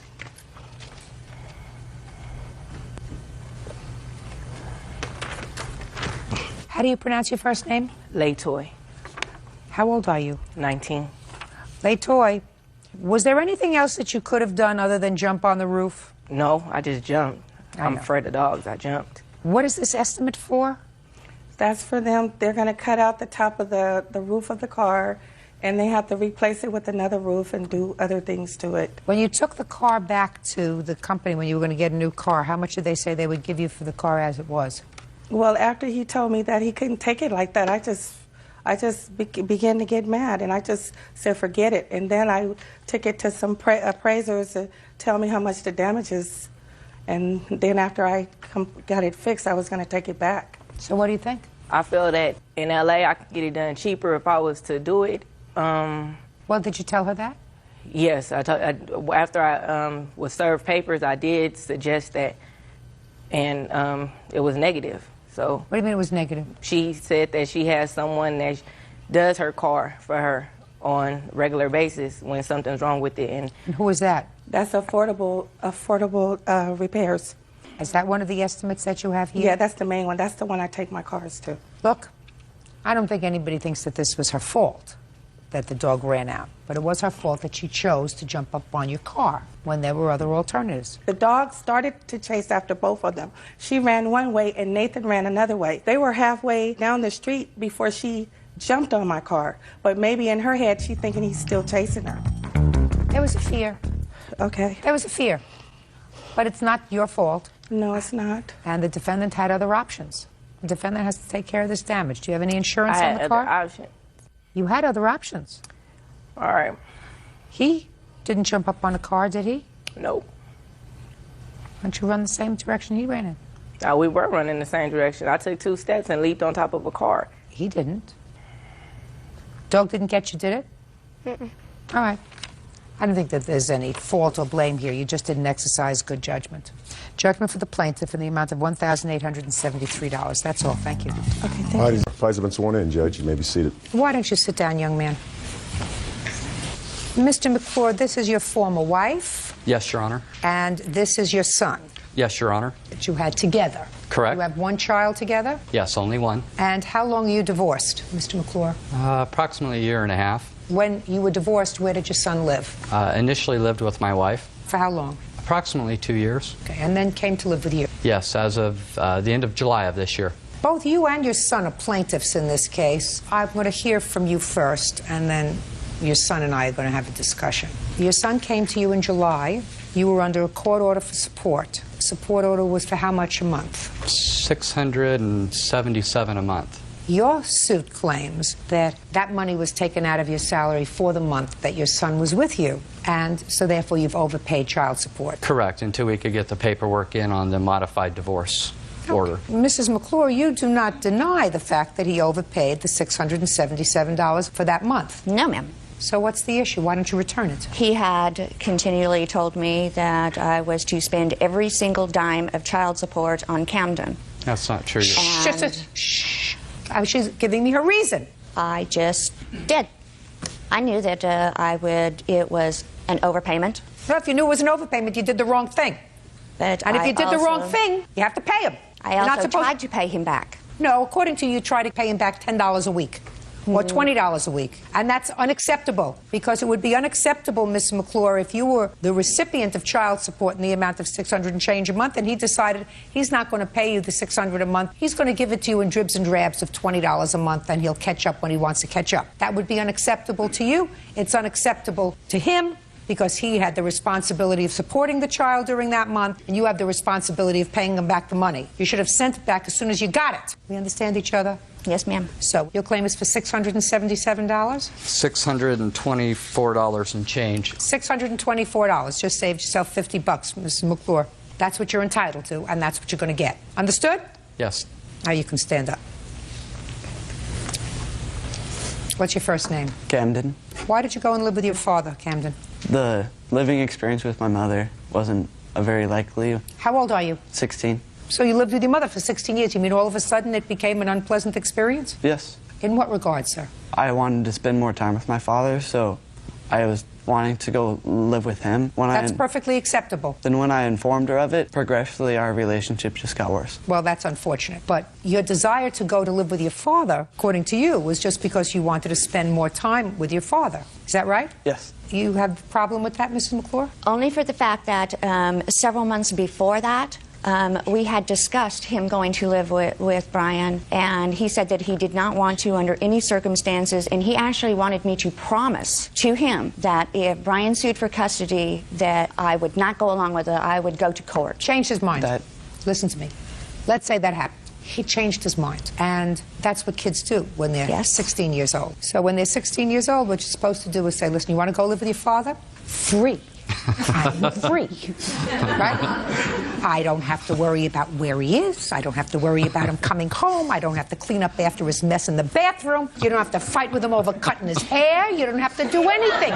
He's with his father. It's his father's grief. I mean, I understand this. I was in family court for a lot of years. You get hurt. You get a little wounded. It's a natural phenomenon that you get a little wounded. But, you know, what I'm telling you is, for the first time in your life, as an adult, you're going to be free. If nothing else, I'm going to make you feel good about that. Because it's not anything that reflects on your parenting. He had a wind that went through his brain. Today, I want to go live with my father. We can pal around together. We're going to be buddies. I want to bond with him a little bit. Terrific. You have other children, sir? I live with my current wife, and we do have a 5-year-old daughter together. Great! Now you got 2 kids to worry about. Yes. You are the man. Good it's for you. fun. Oh, definitely. Good for you. Okay, now Camden. Yes. This is why your father has included you in this lawsuit, because you're a minor. Now, you had use of a car when you were living with your mother. The car was her car because it was in the judgment of divorce. According to what I read, she got that car. Is that right? Yes, ma'am. Is that right, sir? Yes, Your Honor. Good. And according to your mother, she put in a lot of money in the car to make it drivable, and you drove that car. And according to you, you put in some money also. You put in, I don't know, rims and the things that kids put in cars, right? Actually, I made it runnable. Mr. McClure, I don't want to hear you encouraging him at all. Do we understand each other? Yes, Your Honor. This isn't supposed to be a bad thing for him. This is supposed to be a good thing for him. Yes, it is. That he's come to live with you. He's got a mother. She loves him. He's supposed to love her, not be angry with her. I'm a little angry with you for including him in this lawsuit, for even permitting it to go forward without saying to him, Camden, you're wrong. This is your mom's car. I got a car when we got a divorce. She got a car when we got a divorce. This is her car. It's not your car. That's what you should have done. If I may, Your Honor. Yes? The car was purchased approximately when Camden was 12 years old, and everybody in the family was under the understanding... I don't care what the understanding was. You were living with your wife at the time? Correct. All right. Listen to me very carefully, sir. Now you're divorced, and in the judgment of divorce, she got the car. Did you take a car? I took a vehicle, yes, and she received this vehicle. And if she got one car and you got another car, then what you do is you want your son to have a car, give him your car if he comes to live with you. Don't say to him, that was your car. Everybody understood it was going to be your car when you turned 16. That's correct, How many Your cars Honor. did you give her? 2 cars or 1? 2. 2? Yes. From you? Yes. Tell me. 87 Buick Riviera and the 86 Pontiac Trans Am. And what did you get? An 86 Trans Am and my 93 Chevy pickup. So you did a little bit better. I By about 5-6 years. Yeah, the only vehicle that I had payments on was the pickup. Listen to me. You did a little better. Yes, I did fine. Good. So now you have 2 cars, and she has 2 cars. And if your son comes to live with you, give him one of your cars. He currently has his own vehicle, Your Honor. Perfect. Then why are we here, Camden? Because some of the parts that I put on that car to make it runnable, so I worked for those and installed them. And you used the car? Yes. Did you pay for the car? No. Did you pay to have the repairs done on the car other than the few parts that you put in? All the repairs that were done were by myself. You put in all the repairs since you're 12 years old? Me and my father, then. I'm talking about you. It's not your car. It's your mother's car. She let you drive it. You don't belong here suing her. We understand each other? Yes, ma'am. Judge Judy continues in a moment. You are the custodian for his money, and you can't take it out. I didn't necessarily spend it. Camden did. And later today, The cop pulled me over. I had a 12-pack, but there was only 6 of them left. Was it inside your belly? Inside your little tummy? 6-pack? Yes. real cases, real people. Judge Judy. 16-year-old Camden McClure says his mother, Gay McClure, owes for the value of car parts and for closing his savings account. Now, let's talk about this bank account that you claim your mother closed out and took your money. How much money was in this bank account? $528. And where did you get it from? Working for my grandfather, yard sales, things like that. When was the account closed? August 25th in 2003. Did you put any money into that account allegedly after August of 2003? No. Well, you were still living with your mother then? Yes. Tell me what happened with that account in 2003. I do not know. She said that she closed the account. You closed the account in August 2003. Why? Because we lived way out of town. And when he needed money for, you know, the church group or whatever activity that he wanted to go, if he didn't happen to tell me the day before, I didn't have the money on hand. So he either didn't get to go or, you know, I'd have to go all the way back into town to take the money out of the bank. Why didn't you pay for it? I did on a lot of things. You should have paid for it on everything. Do you work? No. Well, how do you support yourself? I was on public assistance. Did you know that your mother was receiving public assistance? Yes, ma'am. Were there things that you needed that you didn't have money for? A few things, nothing too important. Like what? Just daily necessities. Sometimes it was hard. So is it possible that this money got used up? Possibly. Did you know that your mother was going to the bank to take this money out in small amounts when you needed the money? Did she say, well, go to your bank account and take out the money? No, I didn't. You Yes, sure he about did. that? Yes, he did. And it was even under his suggestion, Mom, why don't you just close the account, have the money here at the house, so you don't have to worry about running all the way back into town and running back when he would want money for Did that something. sound familiar to you, Camden? No, ma'am. Okay. Camden says that he worked. Yes. And he put his money into that bank account. Yes, he did. I also put money in there that he did not, per se, work for, but yes. She didn't put any money that I didn't work for in there. Can I see the transactions from the savings account, please? Go back over there. Sorry, sir.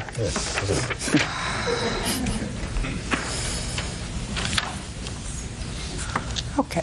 This money was originally opened with $300. The only money that was put in was $227 after your mother put it in. So, Camden, my question to you is it possible, sir, that that's the extent of the money that you put in this account, $227? That bank was opened here in Boise, and most of the money I made was when we still lived in Twin Falls. So that's why there's a $300 deposit. Well, that's the beginning balance. Yes. Okay. All right, Ms. McClure, let me tell you this. There's no question that this car is your car. I'm dismissing that part of your son's lawsuit that deals with that car. I do, however, think that he has a legitimate complaint with regard to the savings account that was in his name where he put his money. This is his money. You are the custodian for his money, and you can't take it out and spend it unless you're prepared to show me exactly what you spent it on. I didn't necessarily spend it. Camden did. All right. On your lawsuit, sir, I am awarding you the $528.85 for the money that's in the account. I hope that that satisfies you. I want you to be a smart boy. Thank you. Just because you decided to live with your father doesn't mean that you don't have a mother anymore. I've already explained to her that she should be the second happiest person in this room today because she has a little bit of freedom, and she should use that to get herself together, to get a job, to start taking care of herself, which she clearly hasn't done in a very long time. That's her responsibility. She doesn't have any children at home. She doesn't have any reason why she can't get a job and work. I have one. Well, it's been a long time coming. It is time now for you to take care of yourself, for nobody else to take care of you. You owe your former husband $624 and your son $528. Thank you. That's all.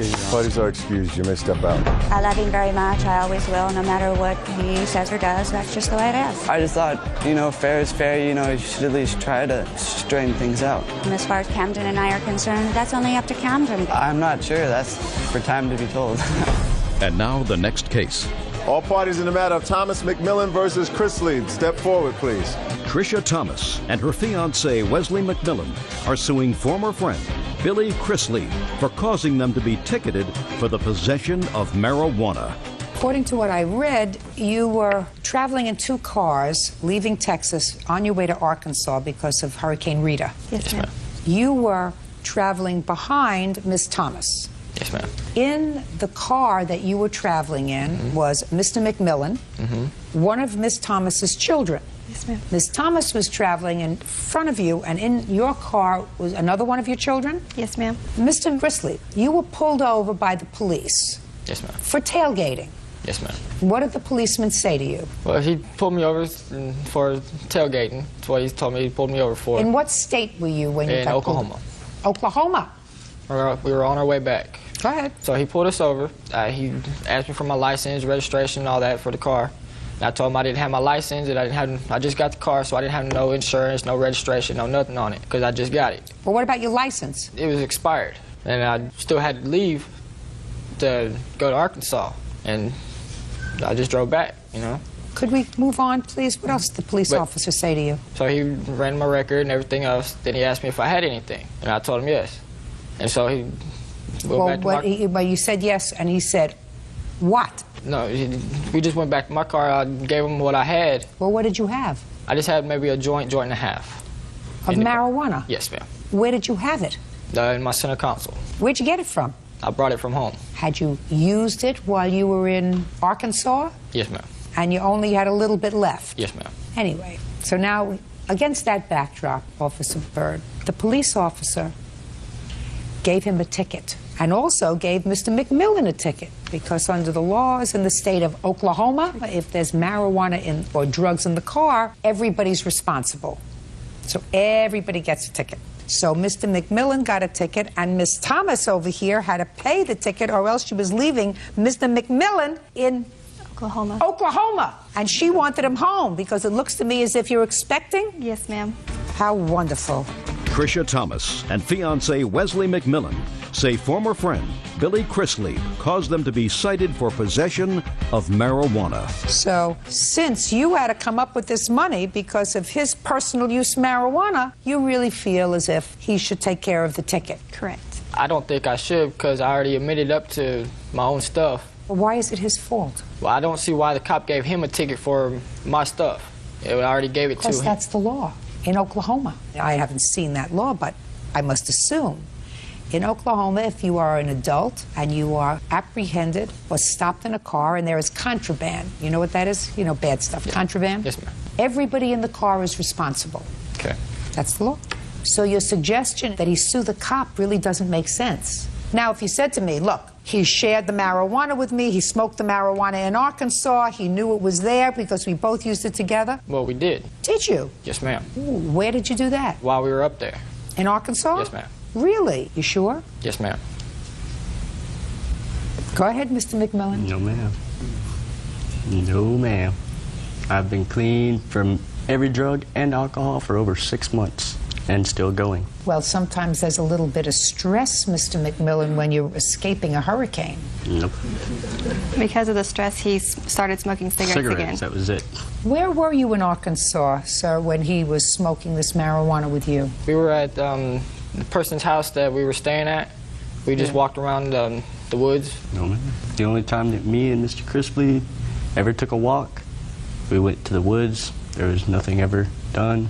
We ran down the side of a mountain and came back up, and that was it. Now, when was your license suspended? It was suspended in about, I think, 2002.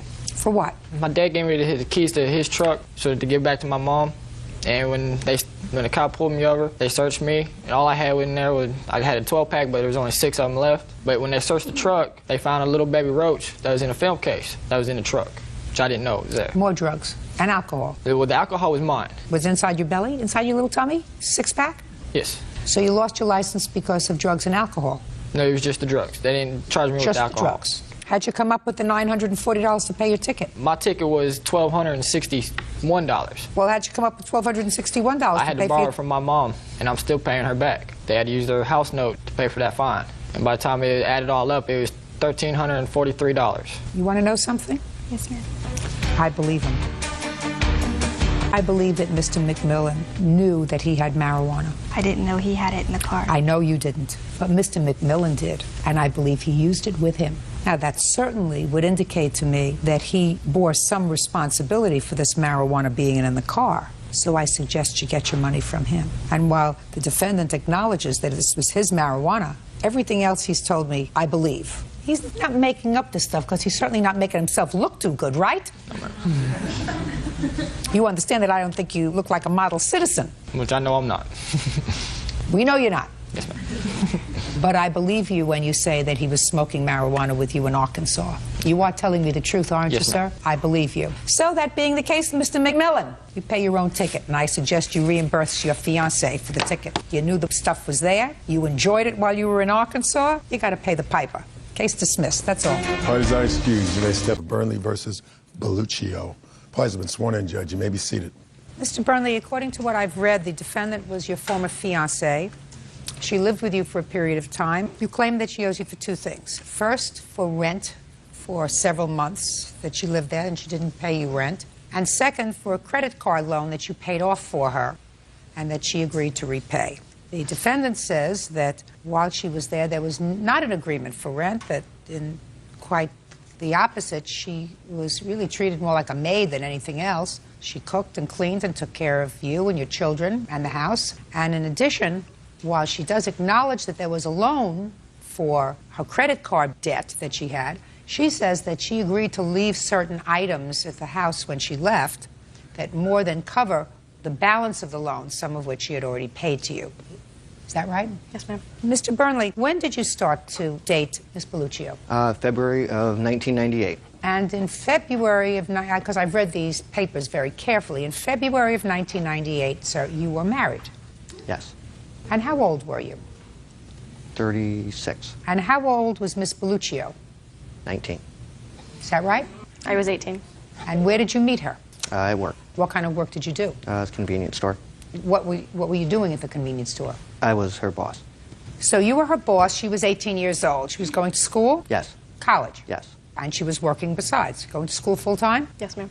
How long had you been separated from your wife? 10 years almost. Are you divorced now? No, not yet. Why not? Long story. She was supposed to pay for the divorce. I have time, sir. Okay. And it's a long story, Yeah. but I guarantee it's not It such was a a matter long of story. principle that she would, when we had split up, she had taken all the furniture and stuff like that, and she was supposed to pay for a divorce, and that she never did. Stubborn sucker, aren't you? Yes. You have children? Yes. How old are they? 11 and 12. Now, when did Miss Belluccio move in with you?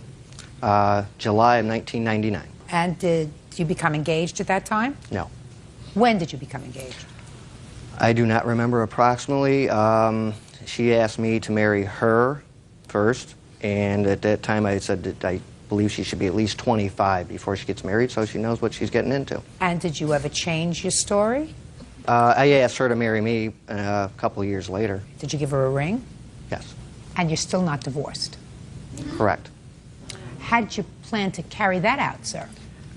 I procrastinate, but I believed that I would have it done before we would get married. That's usually the way things go. Right. I want you to tell me about this rent that you claim she owes you. In July of '99, I purchased a home. I did not believe it was a good idea for her to move in at that time, but it happened that way. The agreement was, though, that at that time the living expenses cost $800. What were the living expenses? Well, the mortgage was $550, electric, phone, stuff like that. They came to approximately $800. She did agree to pay $400. Which Why would she pay off your mortgage? Was the house in her name? I wouldn't call it paying my mortgage. It was half the living expenses. She was living with you, and I assume sharing your bed. Right? Correct. Who took care of the chores around the house? She did. Didn't you think you were a little old for her, Mr. Burnley? Yes. Didn't you think that a guy who's 36 years old and married should have nothing to do with an 18-year-old girl who's working, going to school, trying to do the right thing?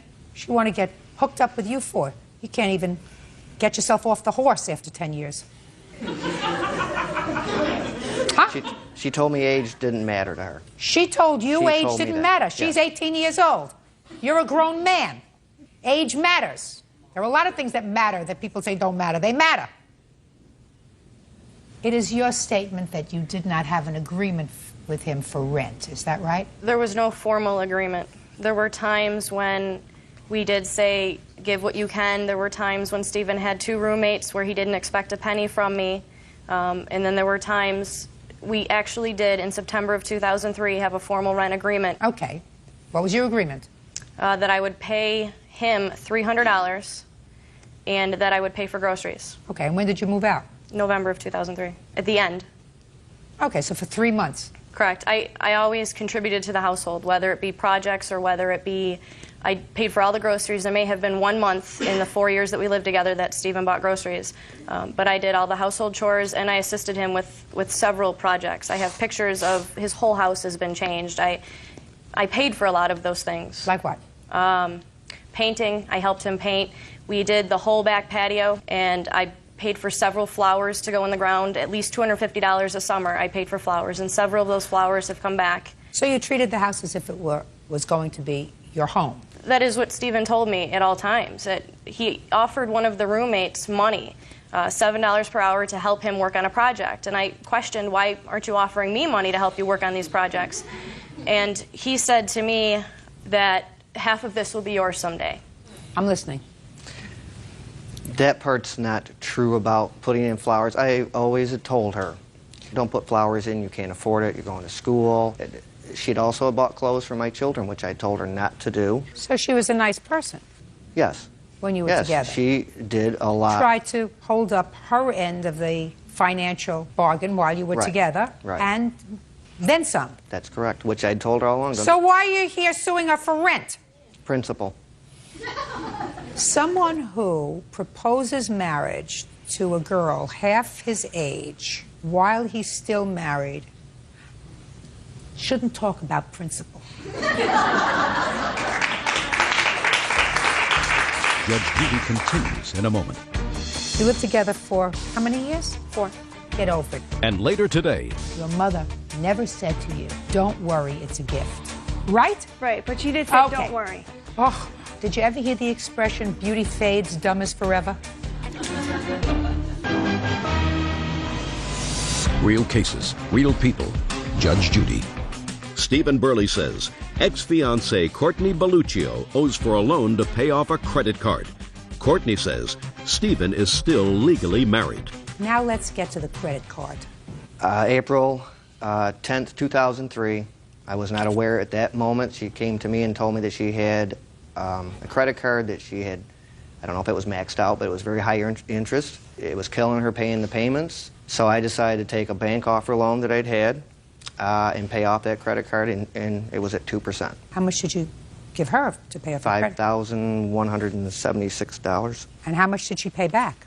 How much did you pay back? I paid back $3,890. And you claim that you don't owe anything on this because why? When I moved out in November of at the end of November 2003, I told Stephen when I was leaving that I'm going to leave some things behind. If I'm going to write my estimated value next to it, I'd like you to write what you feel is a fair value next to it, and we'll agree upon a value, and we'll take that off the balance. And he agreed. Can I please see the list that you prepared of the things that you left behind?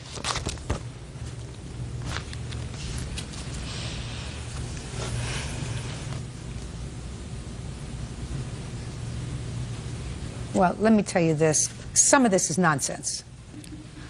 A bicycle. Now that's $100. Kitchen table and 4 chairs. Sits in the basement. Told her she could take it. Would she need it? 2 She said dining room chairs. no. In my basement. You have any use for these things? No. You can go get these things because he doesn't want them, but you don't get credit for them. Okay, you agree to pay him back the money. You owe him $1,500. That's all. Your lawsuit, sir, is seeking over $3,000. I think you're a little out of line. I think you're out of line with the rent. I don't think that you had an agreement other than the defendant has already acknowledged that is an agreement for 3 months. I believe her when she says she paid you the rent for the 3 months, September, October, November. That's it. You lived together for how many years? 4. 4 years? Get over this list. Get over it, unless you want any of this stuff. If you want any of this stuff, it's in his basement. I'll make an order that you can go pick it up. Do you want it? Yes, ma'am. Good. She's going to come and pick up all this junk within 5 days of the date of this hearing, and she owes you $1,500. That's all. Parties are excused. You may step out. I think his real motivation is that he's simply angry with me. I procrastinate a lot, so she probably figured I wouldn't try to collect it. We had just completely grown apart. We wanted different things on a daily basis from life. I was just in no hurry to get married again, I guess. It was all on principle. He was planning on getting a divorce, and ironically, after I left, he initiated one. And now the next case. All parties in the matter of Power versus Power. Step forward, please. Homemaker Mary Power is suing her daughter, administrative assistant Catherine Power, for the cost of a cruise from New York to Canada. Ms. Power, this is your daughter. Yes, it is. And I gather from reading your petition that at this point in your lives you're not happy with each other. No, we're not. So this is what the case is about. Your family was planning to go away on a cruise together, so I assume you all got along. You have children? Yes. How many? 2. And they were going on the cruise also? Yes. How many of your brothers and sisters were going? 2. 2 sisters. And Mrs. Power, what you tell me in your petition is that your daughter paid for the cruise, and then the cruise company went bankrupt. Correct. And everybody was really disappointed, and according to what you tell me, I read, you made arrangements for a second cruise. Correct. And since the refund hadn't come back yet, you paid for the second cruise. Correct. And your daughter didn't pay you back when she got the refund. Correct. She says that the second cruise was a gift. Absolutely not. That's your defense. Is that right? Yeah. When were you planning to go on this cruise, Miss Power? The first cruise on Regal Cruises, we were going June 29th of 2003. And where were you going? We were going from New York to Canada. Kathy, how much did you pay for that cruise for you and your 2 children? Was it 3 people going? I paid $906, but that wasn't a full total. When did you pay that money? Throughout January to May of 2003. Great. When were you advised, Miss Power, that the cruise was canceled? I was advised in May of 2003. And did you rebook another cruise? Yes, I did. For the same period of time? For the same period of time, just 1 day earlier, we were going to leave than previously planned. And was that a more expensive cruise? A few $100s more. So what happened? You went on the cruise in June? We went on the cruise. We had a great time. I got a refund back in February of 2004. Did you call your daughter and ask her if she had gotten a refund back? Yes, I was very excited I got my refund, but she didn't seem to be as excited. And she just called me up a few days later, and she said to me, now she didn't say she got her check back. She said that when she gets her check back, she'd like to use it to go to Florida on another vacation. And I said, absolutely no.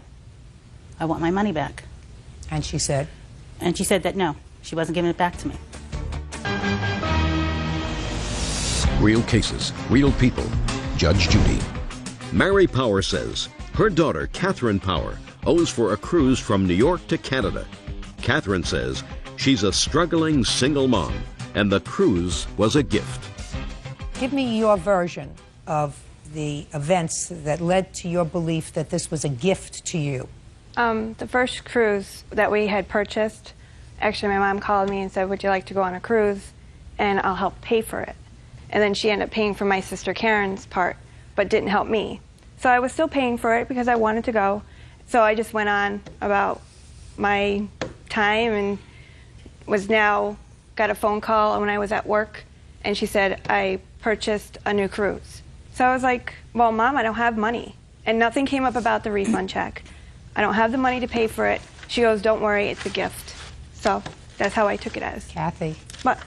Your mother never said to you, don't worry, it's a gift. She said, don't worry. I know that she didn't say, don't worry, it's a gift, and you know she didn't say, don't worry, it's a gift. Right? Right, but she did say, don't worry. She didn't say it was a gift, but she said not to worry. Right. She didn't say it was a gift. How did I know that? Because people don't say that.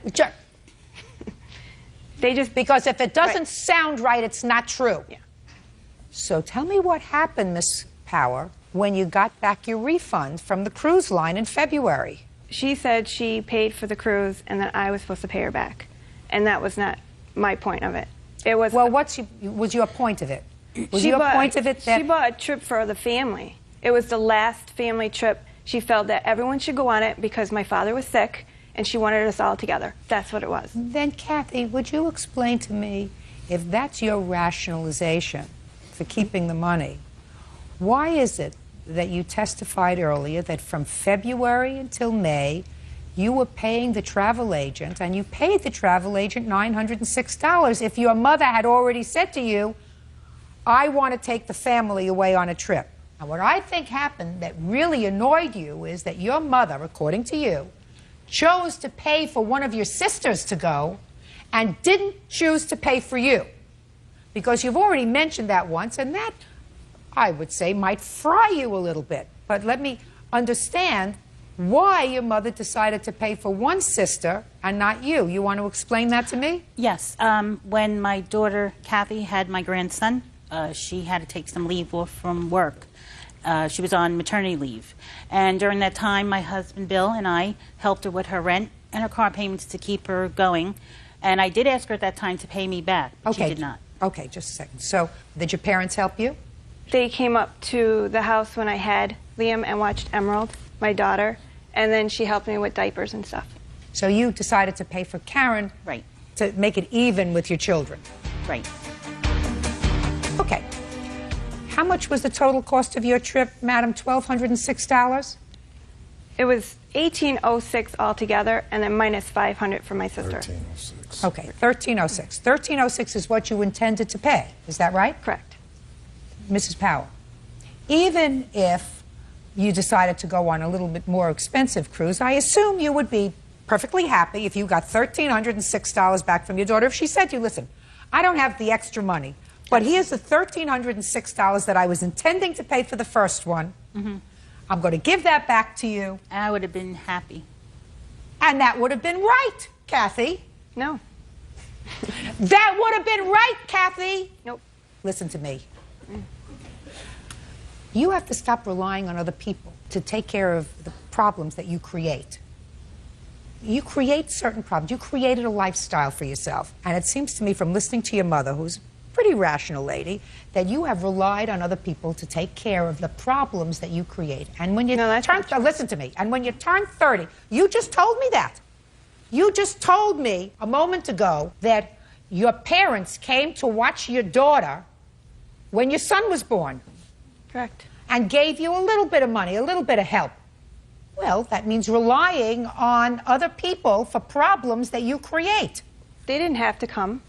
Oh, listen to me. Listen to me. Did you ever hear the expression, beauty fades, dumb is forever? Huh? All right. That's all I'm going to say. You owe your mother $1,306. That is the cost of the trip that you had originally said that you were going to take care of. You got a refund for most of it. You should have turned that refund over to your mother by signing over the check to her and saying, thanks for covering the balance. She would have been ecstatic that you did the right thing. You chose to do the wrong thing.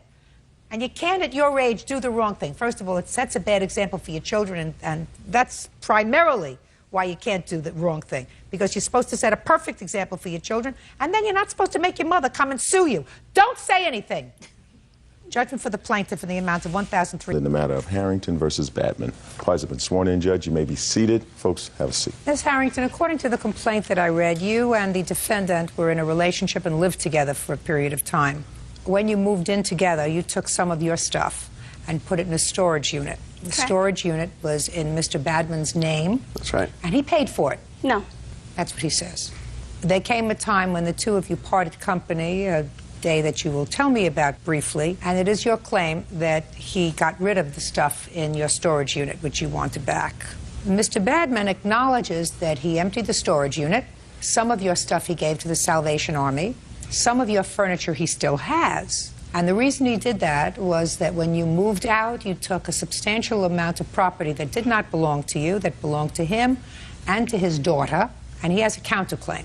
How long did you live together? He moved in with me in February of 2004.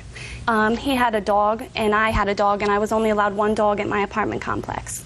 Therefore, he moved into his own place, and about a few weeks after him living there, he begged me to move in, told me how much cheaper it would be. Just listen to me. Okay. This is not a 1,000-page tome that we're going to do here. When did you move in together? May of 2004. And when did you put your property in storage? The end of May, I believe. The day she moved in. There wasn't room in my apartment for many of the What things. did you put in storage? I put living room furniture, dishes.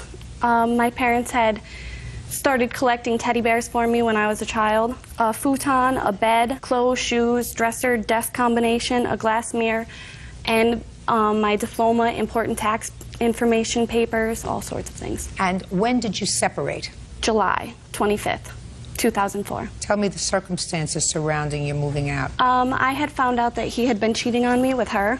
That is his baby's mother. We were going to court for custody of his child, me and him together, and I found out that he was cheating on me. I came home from work early, asked him, you know, why are you doing this? Can we please talk about this? He then shoved me into a dresser, and I dislocated my finger. The police then told him that he should leave the apartment for a few days while I got my things together. Within those 3 days, he came back and broke in his own door, busted the lock off, and I moved out the very next day because I wasn't safe living there with no lock on the door. I took the things that belonged to me, and only me. The only thing that I have of him are some pornography tapes that I did not bring with me because of the security on the airplane, and I didn't want them flashing about. They're kind of disgusting. What'd you take them for? They were actually in a box of movies of mine. When did you try to get your property back? Right after I moved out, I went to the storage unit to see. I had a key to it because my things were in it. I did pay for it, and he had changed the locks. Now I'll hear you, sir. No, when we did break up, it was because of we were arguing about, she was accusing me of fooling around with her. We were just friends. We've always stayed friends because we have a child in common. So I didn't want to argue, so I left the home. She called the police. We went down there.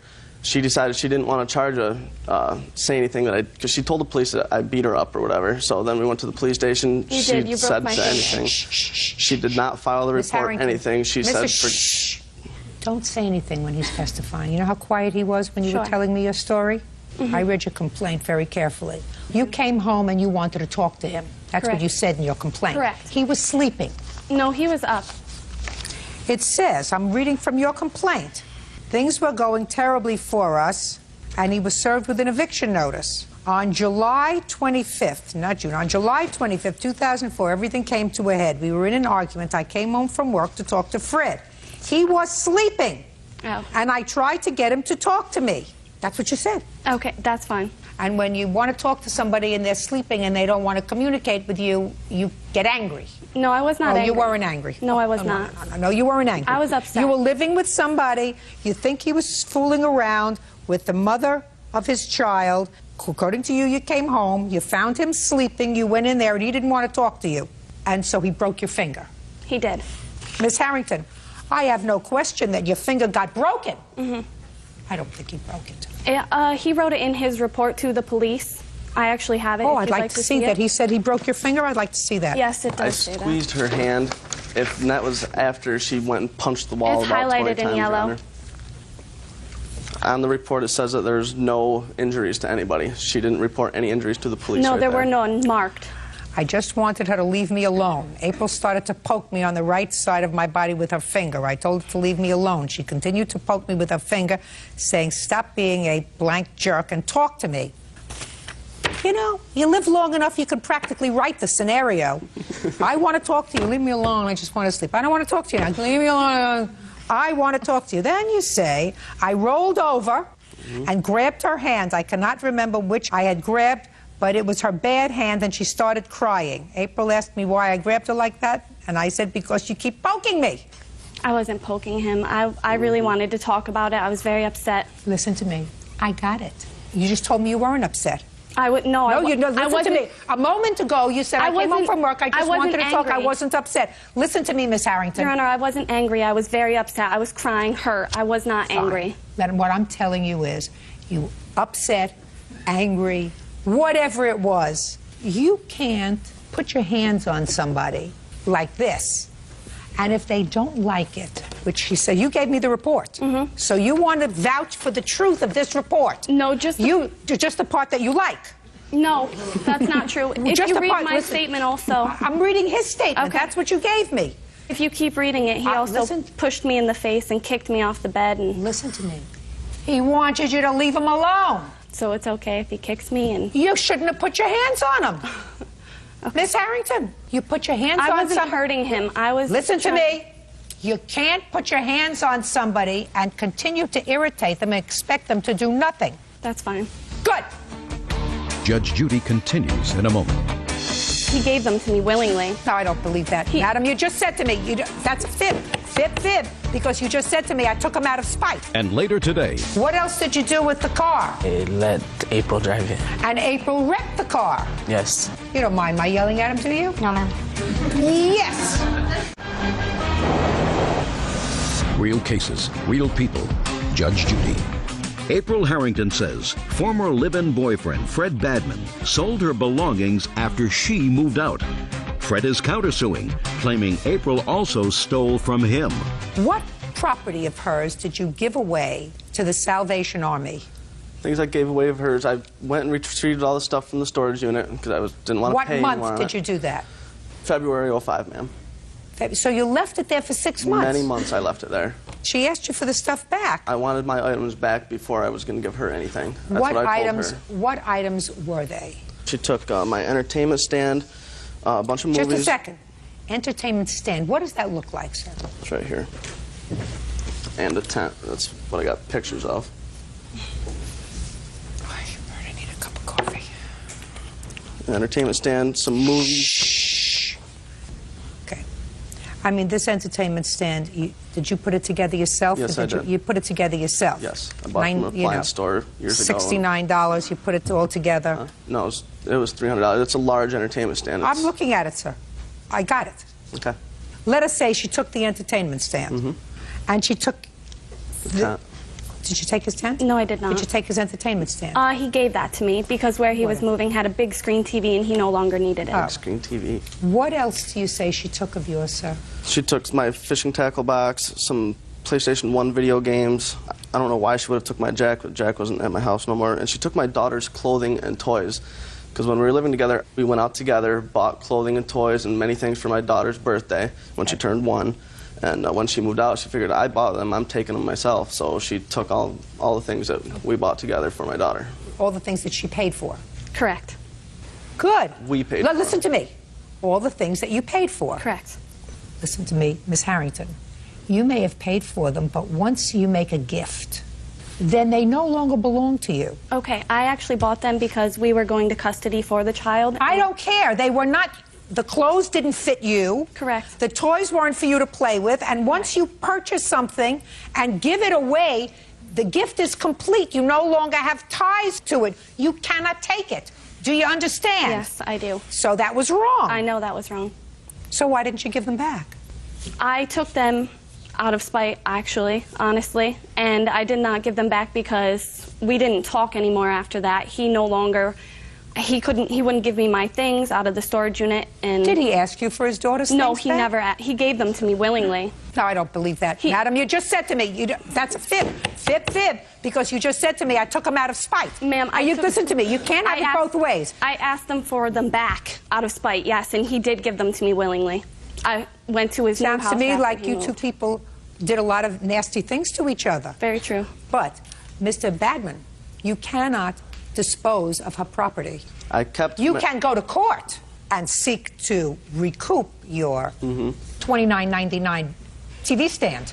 Or, if you say your tent, which she says she doesn't have, that you can do.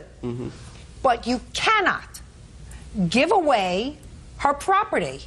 I kept the important things, Your Honor. I kept all of her... Oh, good. That's what I want to see. What important things that you kept? I kept all of the furniture that she had, and I kept important documents like her taxes that she's been wanting. Good. And I'd like to see all of those her things, GED sir. papers. Perfect. Oh, this is going to Would be you like such my a... list also? I'm speaking.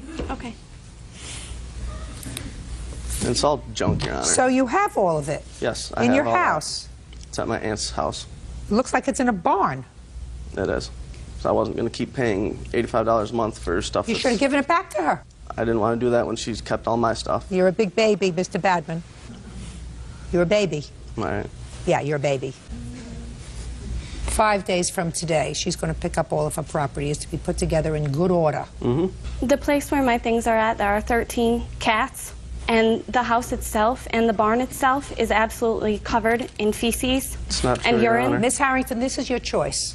The property has been in Mr. Badman's possession now for over a year. Correct. You had a choice. Your choice was to immediately pursue him in court, just as you did now, a He month told me later. he Listen sold to it. me. A month later, and get your stuff. He told me he sold it. Well, then what brought you here a year later? It's not an answer. He started leaving notes in my car, like trying to get in contact with me, so I went to see him, and he told me he sold them. And I'm telling you, what you did was you waited for a year to pursue a matter in court, and now if you don't like the way the stuff has been, you're not going to get the cash for it. Okay. Now I want you to tell me what you gave to Salvation Army. I gave 2 Rubbermaid bins of clothing that was all moldy and gross from sitting around forever. The little box of ceramic dishes that she had.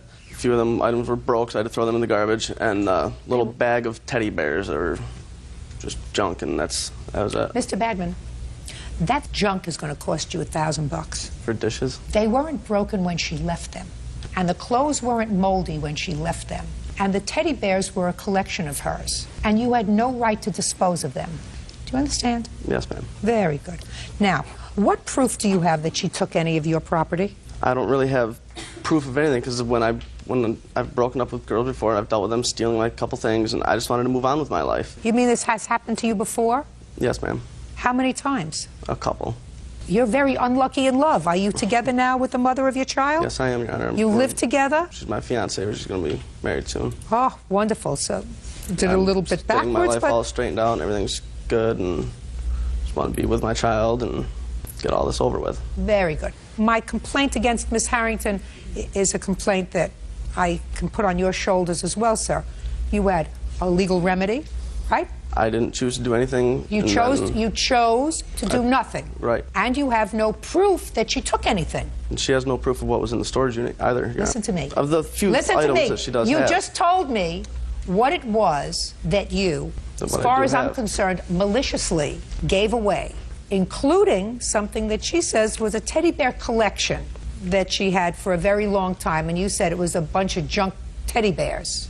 It's not nice. That's irritating.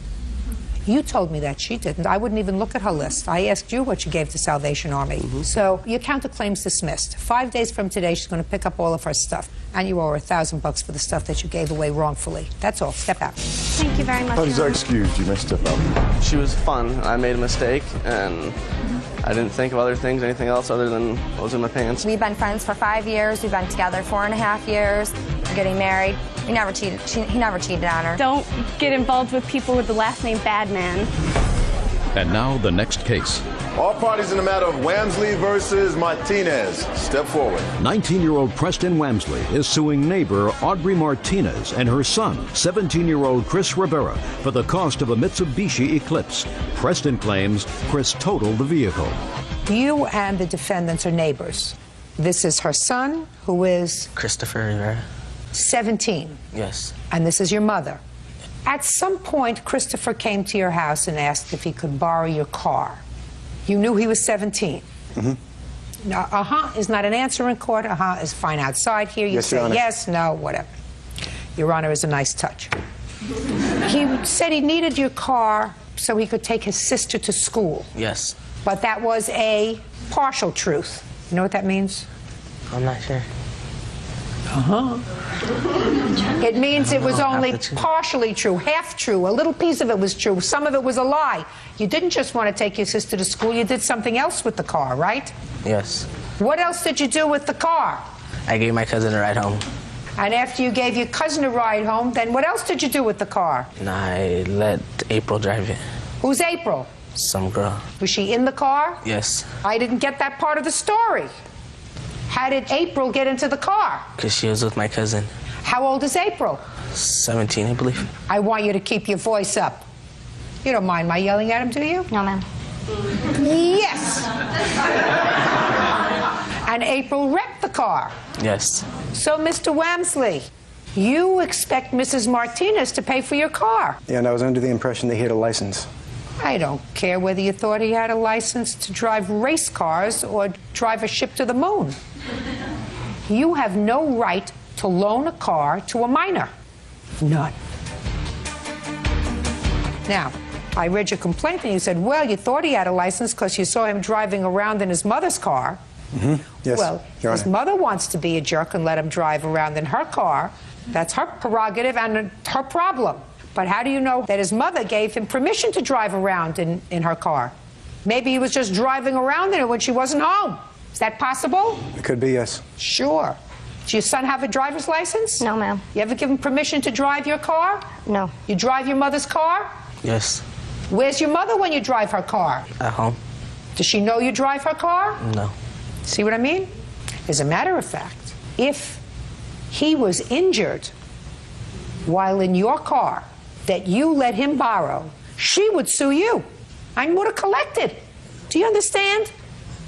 When you're dealing with a minor, and he's a minor, he's a stupid minor, and he's dishonest, right? Yes. You do not do anything that would require parental permission, because when you talk in terms of minors, they are referred to as minors in the law because they're too stupid to make their own judgments.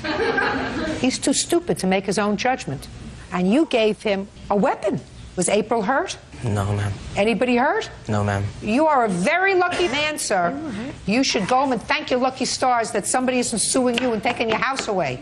Your case is dismissed. Parties are excused. 5:56 on the calendar in the matter of Tillinghast versus Stott. Parties have been sworn in, Judge. You may be seated. Folks, have a seat. How old are you, Tony? 20. And you? 21. You two gals have been friends and decided to take an apartment together. According to your complaint, the defendant owes you some money because you leased this apartment and she moved out early. Didn't pay the rent for 3 months. The defendant says that her boyfriend settled with you. She's got a counterclaim. She said that your friends destroyed a mattress of hers. What prompted you to take an apartment together? We've been best friends all our lives. We live next door to each other. I wanted to get out of my parents, and she wanted to move out to hide her relationship with her boyfriend over there. That's you? Yes. Okay. How old are you? 59. 60. I just turned 60 yesterday. Happy birthday. Thank you. You have children? Yes. How old? 35 and 37. When did you lease this apartment? In the end of May. And how long was the lease? 6 months. What was the rent? $965. So far, is all of that correct? Yes. You thought your parents wouldn't like the idea of going out with this gentleman? Correct. They think he was a little too old for you? Correct. When did you move out? August 27th, 2004. Why? The plaintiff here, which Tony, she had her friends over. They were drinking, smoking pot, drinking beer. There was condoms on the floor, and one of her friends had threatened me, so I called the police and I moved out. One of her friends had threatened you with what? Verbally threatened, and also picked up a pen and acting like she was going to. That's not true. Just a second. When did this happen? The night of August 27th. What was the argument about? The argument was about her friends and her all over my belongings, trashing some of my stuff that I had. Were you spending every day at the apartment? No. You were spending most of the time at your boyfriend's home? Yes. So you were really just paying the rent for this apartment as a beard? Yes. Are you living together now? Yes. Have your parents accepted that? No. They know about it, but no, they have not. Did you give her any money for the remaining 3 months on the lease? I gave her $400 in, I believe it was... When? September. After you left? Correct. And then another $400 in October. Why? Because the day was August 28th. It was a Saturday. After her friend had threatened to throw the manager off the balcony, again, the police were called. And when I moved out, there was a verbal agreement between her and I and my boyfriend that said we will pay you $400 this month and $400 next month to make a total of $800. Are you still living in the apartment? No. When did you leave? I left right after the lease because I couldn't afford it and my bills were past due. Tell me about your friends in the apartment. Do they spend a lot of time in the apartment, Tony? I have my witness, Ashley. She was in the apartment quite often because she was not doing well with her father, so she was there a lot. Interesting. Come on up. Talk to me. You're Ashley? Yes. You were spending a great deal of time in the apartment? Mm-hmm. How many days? 5 days a week? At least. And where did you sleep? In her bed. Whose bed? Tawny's bed. Tawny's bed. And where did she sleep? She slept in her bed also. Did you pay rent? No. After the defendant moved out, did you continue to go there 5 days a week? No. Why not? I was looking for a job over at my dad's house. When did you stop going over there 5 days a week?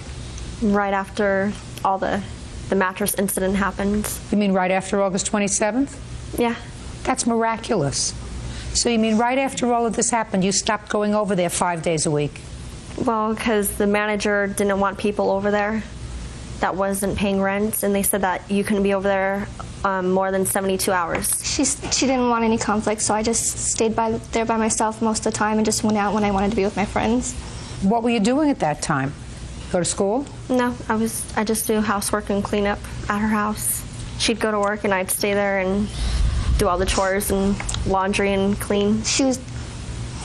We had planned. What, are you kidding me or what? How old are you? 18. You get over on this baloney with your family? Huh? No. So what makes you think you're going to get over with this baloney on me? I mean, you think that they hire me because I'm stupid? No. You think that they pay me all this money because I'm an idiot? You want me to believe that you're a house cleaner in her house. Is that what you want me to believe? That's what I do. What? That's what you do? Yeah. No, she just stayed with me. She was trying to look for a job, and in the morning she'd clean up, and help me out. What? She was helping me out by. Are you a big slob? Why No. should you? You're one person. You're one person. Why should you need to have a brigade of people to take care of you? I was just helping her out because she needed a job and she couldn't stay with her dad, so she stayed with me a lot. Right. That wasn't the arrangement, Tawny, my dear. The arrangement with her is it's her apartment and yours. You want her to pay half the rent. You pay half the rent. The two of you live there, not the two of you and anybody that you feel sorry for. So for half the time that she was paying rent and not living there, she was living there.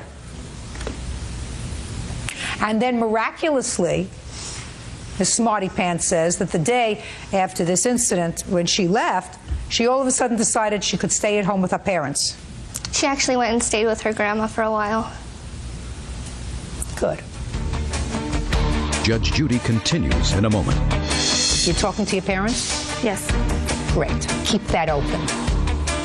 That's the one constant that you have. And later today, He got very angry because I wasn't interested in dating him. He threatened my job. He threatened my life. He said, I know where you work. I know where you live. And I hung up the phone on him.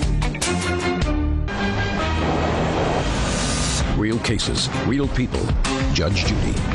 Tawny Tillinghast says her former best friend, Tiffany Stott, owes for breaking a lease. Tiffany says Tawny's partying forced her out. She paid you.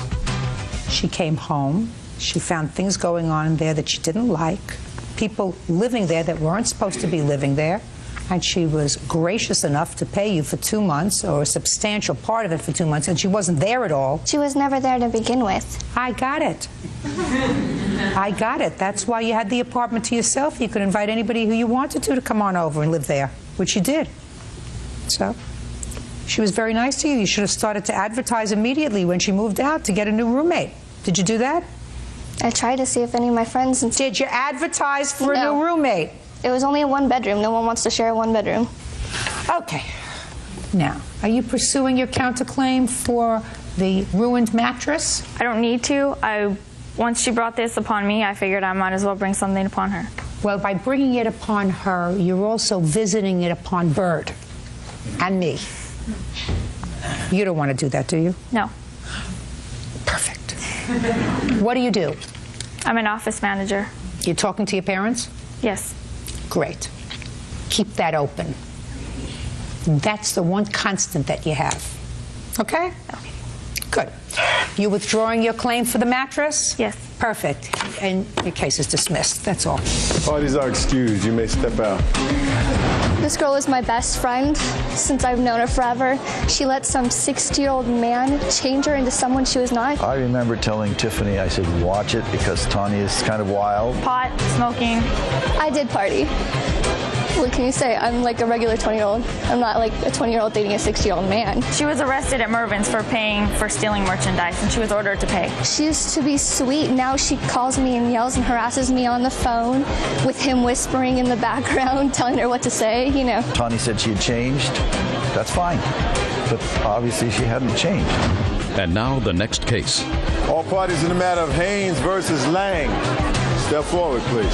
County Inspector Douglas Haynes is suing his former friend, event coordinator Kimberly Lang, for the return of furniture he loaned her. Kimberly claims Douglas gave her the furniture. Mr. Haynes, you and the defendant had a friendship, according to what I read. You met at a car dealership and you had dinner a couple of times. And it is your claim that you loaned the defendant some furniture that you had because you were doing some remodeling in your house or garage. And you now want the furniture back. Yes, Your Honor. Ms. Lang says that you never loaned her this furniture. You said that you were getting rid of it, but you'd like to have it. She said yes. She did in fact take the furniture because she was new to the area and didn't have any furniture that she had brought with her. That it was not a loan, but a gift. First, show me the furniture that you allegedly loaned to her.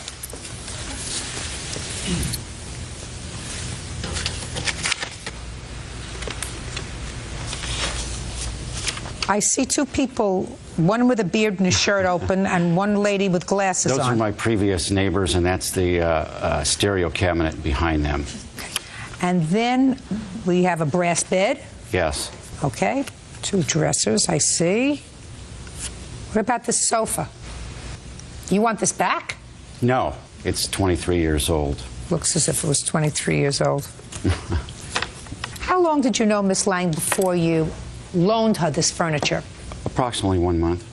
And tell me the circumstances surrounding your loaning her the furniture. Well, I'm putting an addition on my garage plus a room on top, and there was some heavy beams I had to remove, and I didn't want to damage it, so I was going to put it in storage. And Kimberly didn't have any furniture yet, so I mentioned that, well, if she can store it for me and use it, then that would help me out.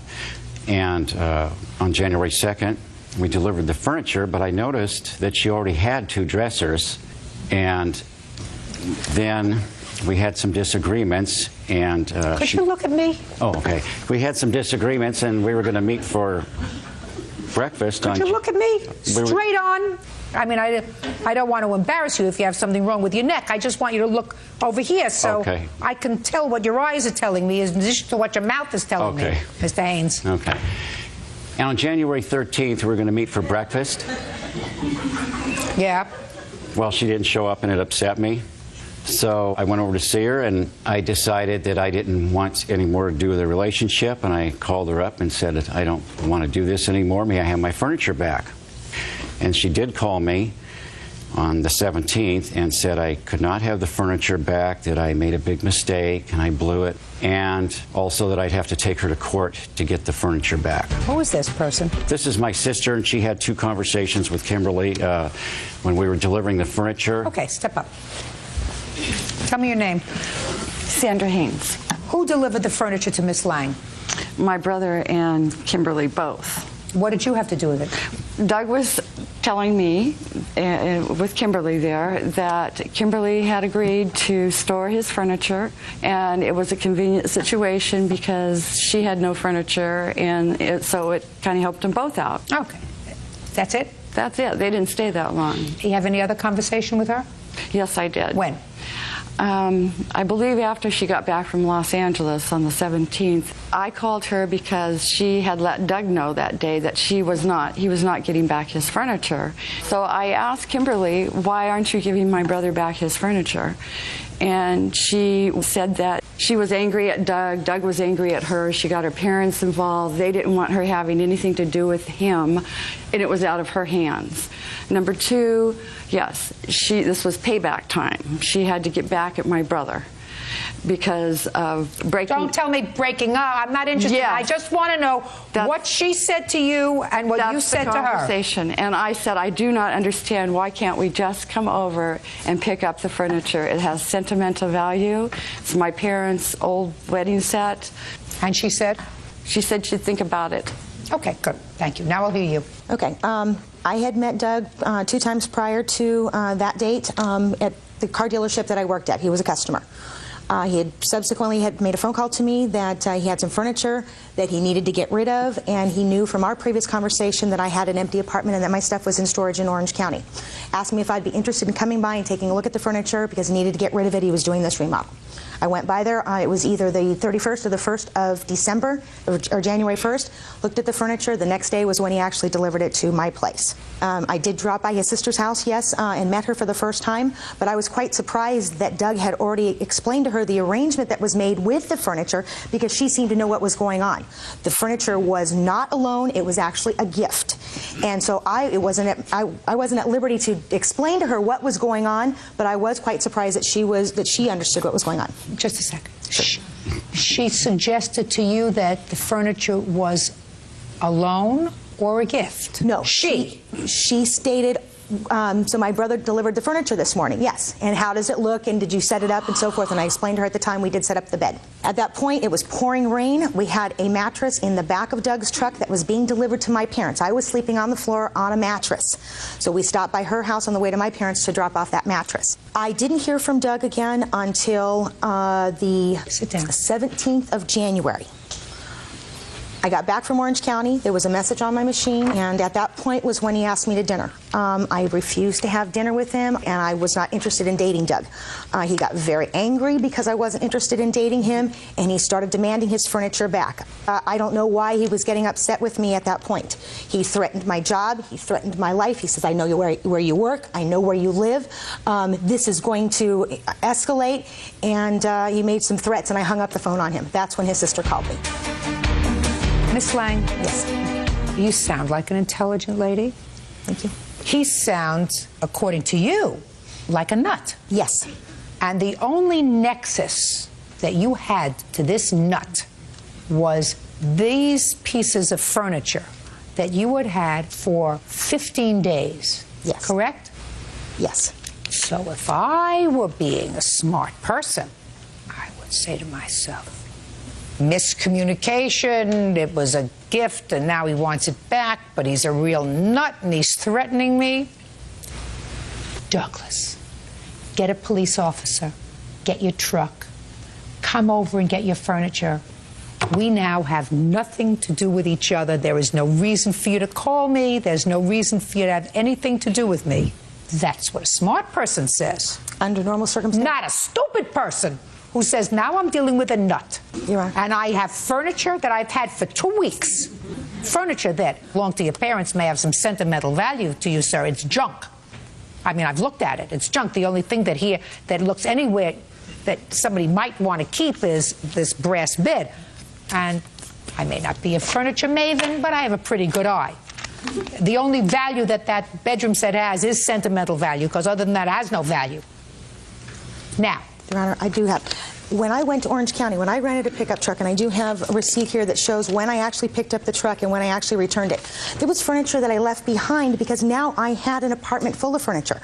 I now had 2 dressers, a bed, a coffee table, a couch. There were things that I left behind in storage. So when are you telling me, Ms. Lang, that the couch you left behind was not as nice? No, I didn't have just a second. The couch that you left behind was not as nice as this couch? Is that what you're trying to tell me? That's not what I'm saying. I did not have a couch in storage. Right. I mean, I was a little confused. Give him back his furniture. Now! Thank you. And say, I'm going to borrow that mattress from my parents again if I have to have a mattress to sleep on. But I don't want Mr. Haynes in my life. I don't want his sister in my life. I don't want this nut calling my job. I just want it over.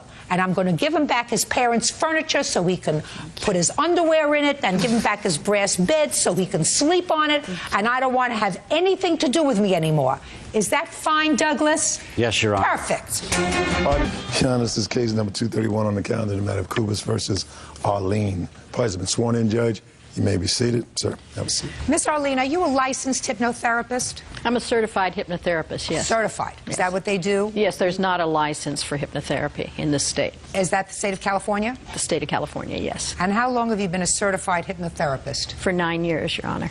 According to what I've read in your complaint, Ms. Kubas, you sought the defendant's services in order to help you stop smoking. That's correct. And you are suing her because not only didn't you stop smoking, but you say that she should be responsible for other stress that she put you through because of some vision that she had while she was treating you.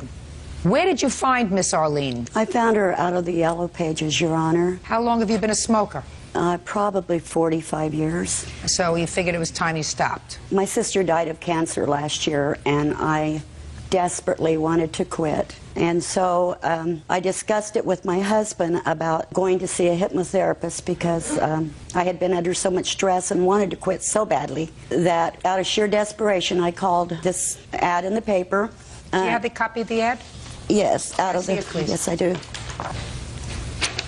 I explained to her my situation, and she told me that it was $295 and that she was 95% effective. The other 5% is usually people that smoke 3 to 4 packs a day. So I felt pretty secure in going to her, and she said, I have an appointment open at 12:30. This was at 11 o'clock. She said, can you be here? I live 50 miles away, but yes, I did go. And when I got there, I asked her how long had she been a hypnotherapist. She said 8 years. After this discussion, she asked me if I wanted to go ahead with it, and I said yes. So she proceeded to hypnotize me, and during this hypnotizing thing, the only thing she said pertaining to smoking was, when I want a cigarette, say to myself, I think I want a cigarette, but not now. Maybe later. Instead, I'll have a handful of grapes. Well, Your Honor, I ate so many grapes, I was having other problems. Just a second. Just a second. She never promised you anything other than to stop smoking. She promised me I wouldn't gain weight. No. But anyway, she told me after this session, she told me I had to give up Dr. Pepper, sugar, cream, milk, and I drink lots of water. I have a list of the things she told me to take. Just a second. What date was that, by the way? That was on July 12th. Okay. So on July 12th, you went there, and you were smoking up until the time you got to her office, I assume. Yes. When you left her office on July 12th, you tell me that you ate a lot of grapes the next day. Oh, yes. But you didn't smoke. Yes, I did smoke, Your Honor. How much did you smoke the next day? I smoked maybe 6 or 8 cigarettes. Which is a lot less than you would smoke previously. Yes, but Okay. When were you supposed to go back? I was to go back Wednesday on the 13th or 14th. I was to go back July 14th. Supposed to skip a day. Did you go back on the 14th? Yes, I did. What happened when you went back on the 14th? I had complained to her about my bladder hurting me, and I had told her that I was still smoking. And she said it was probably the toxins emptying out of my body that was bothering my bladder. And she told me that I looked scattered. And I said, it's because I'm still smoking and I'm upset. And she says, well, it's going to take more than the 2 sessions, and it'll take a week. She said, give me a chance. So she calmed me down and took me back and did the same thing almost that she did the first session. So I left there feeling a little more calmer, and I was to go back the following day on a Thursday. And when I got there that time, Your Honor, we went back to the therapy room, and the first thing she did was ask me if I knew of anyone with a man with an oval face, a beard, long hair, and lots of wrinkles. And I said, no. And she said, well, could it have been your deceased son? And I said, no, my son was young, and he didn't have a beard. And she said, well, I didn't get a real good look, but she said it may have just had a mustache, because I told her my son had a mustache. The day before, she did something to me during hypnosis, of doing something with her hands. I didn't quite understand what it was. She said she realized that she had not done my feet, so she went back to do my feet. And she said when she went to do my feet, she turned and she saw this image that she had described to me, grimacing and cringing in my solar plexus. In your stomach? Yeah. Go ahead. And she said she wasn't going to tell me, but she talked to her psychic daughter, and her daughter said she felt like she should discuss this with me. Well, before the last session, she asked me if it was possible during this hypnosis session if we communicated with this entity. And I said, well, sure. I mean, I felt, what the heck's going on? I said, what could it be? So during hypnosis, she would tap me on the forehead, and she'd say, now ask this person who they are and why they're here. So I said, who are you and why you're here? And no answer. And she tapped me again for this person to answer me. And this just went on, and tapping me. So at the end, I asked him, would he go away or something like that. I couldn't remember it all, but when I came out, she said, well, he did say he would go away. So we got up, the session was over. I was sort of dazed, and I even hugged her and invited her to my home. And then when I got to my truck, I just sat there for a while, and I was thinking, my God, I'm possessed. Judge Judy continues in a moment. There are some people that believe in these psychic sightings and some people that don't. It frightened me. I've never had that happen to me. And later today, He threw Mrs. Yeager's son up in the air, and he didn't catch him. And he fell and broke both arms. real cases, real people. Judge Judy. Frida Cuba says hypnotherapist Donna Arlene failed at getting her to quit smoking. She wants her money back. Ms. Cubas, what is it that you are suing Miss Arlene for? Originally, Your Honor, I asked her for a refund so I could go to another hypnotist, someone that would hypnotize me to stop smoking and not do psychic things to me. And what did she say? I wasn't the one that asked her for the refund. My husband did. You asked her for the refund? Yes, I... When did you call her, Mr. Cubas? I believe I called her on the 21st of July, Your Honor. Tell me about your conversation. I explained to her that Frida was very upset and very frightened by the prognosis that she had given about the entity that was in her solar plexus. And I told her we didn't believe in that kind of thing, and I told her that I felt that Frida was entitled to a refund. And what did she say to you? She then said, look, I don't give refunds. Okay. All right, Ms. Arlene, I don't believe that based upon the fact that Ms. Cubas may still be smoking, that she is entitled to her money back. She didn't guarantee you that you would stop smoking. She said there's a 95% chance. Well, you may fit into that 5%. Certainly, those people that use gum, patches, pills, all the things that you can get by either prescription or over the counter, if they were 100% effective, then nobody in this country should or probably would be smoking, but the truth of the matter is some people are successful with them and some people are not. It depends upon a lot of variables. The only question that I have is you signed on for hypnotherapy to stop smoking. I want you to get to this vision. Okay. On the second session when Frida came in, we did the session, and many times if I feel a person is troubled or there's negative energy around them, I do a clearance with my hands just of the energy around them before they leave. So I did that. I just brought my hands just to clear the energy around them. Okay? So I just did the clearing the energy, and as I came down to the end and went to brush away from her feet, I saw this entity. It just was, what I saw was just a circle with a man's face that looked grimacing. And it kind of surprised me because I've never had that happen to me. So when I went home that evening, I explained it to my daughter who has psychic abilities. And I just said, you know, something happened today and I'm concerned about it. So I explained to her what I saw, and she goes, I wonder why they would choose to show you that there. And I said, I don't know. And she goes, well, maybe you can help her by telling her, but ask her a couple of questions first. Ask her if she's been having a lot of pain in her solar plexus. Before that, when we first had the consultation, she had shared with me that she had used a psychic over the internet before, and we had talked about being an open spirit.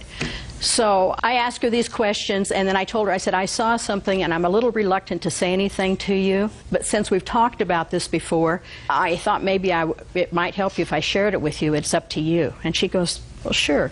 Go ahead. We're both spiritual people. And I said, okay. So I explained to her what I'd seen. And I said, you know, I can't tell you anything about it because it's never happened to me before. I don't know. And you weren't at that point, and certainly Ms. Cubas doesn't suggest at that point that you were using this as a ploy to get you to become a steady psychic customer. I'm not sure of that, Your Honor. She did tell me I could come back. That's different. Did she or did she not, Ms. Cubas, say to you, this has never happened to me before? I don't remember her saying that because she frightened me so badly. Okay. You did, Ms. Cubas, however, tell me that she asked you whether you wanted her to share with you this vision that she had had, and you said yes. Yes, that's correct. And you also, according to you, when you left, hugged her. Is that right? Yes, ma'am. So what is it that makes you suggest, I mean, there are some people that believe in these psychic sightings and some people that don't. I can't put myself into the head of either one of those groups. But what is it that suggests to you that Miss Arlene was a charlatan? Because I did not go to her for psychic treatment or that. I went to her to stop smoking. Not once during that session did she say anything to me about not smoking except to eat the grapes when I felt like not having a cigarette. Nothing was ever suggested to me to quit smoking or any suggestions or anything. When she told me about this psychic thing, she said, do you know anyone with an oval face, wrinkles, long hair, and a beard? And I thought to myself, you already told me that. That's no! You already told me that. Ms. Cubas, you don't have a viable lawsuit against the defendant. She is a certified hypnotherapist. She's been practicing for 8 years. That's her treatment plan. It didn't work for you. And the fact that she had this vision, I assume it was legitimate, or at least she perceived it to be legitimate. She asked you whether you wanted her to reveal it to you. You said yes. She did not follow through. I assume that she told you that her daughter has psychic ability. She discussed it with her daughter. Her daughter said it's a good thing to share with her. She shared it with you. She asked you, I'm speaking, she asked you whether or not you wanted her to share it with you. Have you gone to another hypnotherapist since? No. No. Are you still smoking? Yes, ma'am. Well, we're talking about a long time ago. How come you didn't go to somebody else? Because it frightened me. I wanted to wait to see if I could get to find somebody reputable or that wouldn't do the psychic. Your Honor, she did not ask me anything except if I would like to communicate with this thing after she told me about it. Ms. Cubas, 2 seconds ago you told me that you didn't remember. Now what you're telling me is you remember, and what she said to you was, do you wish me to find out what this person is, who this person is? And you said, yes. And this was after just a second. And you said, yes. You didn't say to her, no, I don't believe in that stuff. I think there's a lot of baloney. I'm here to stop smoking. You said, Yes. Yes. Your case is dismissed. That's all. Parties are excused. You may step out.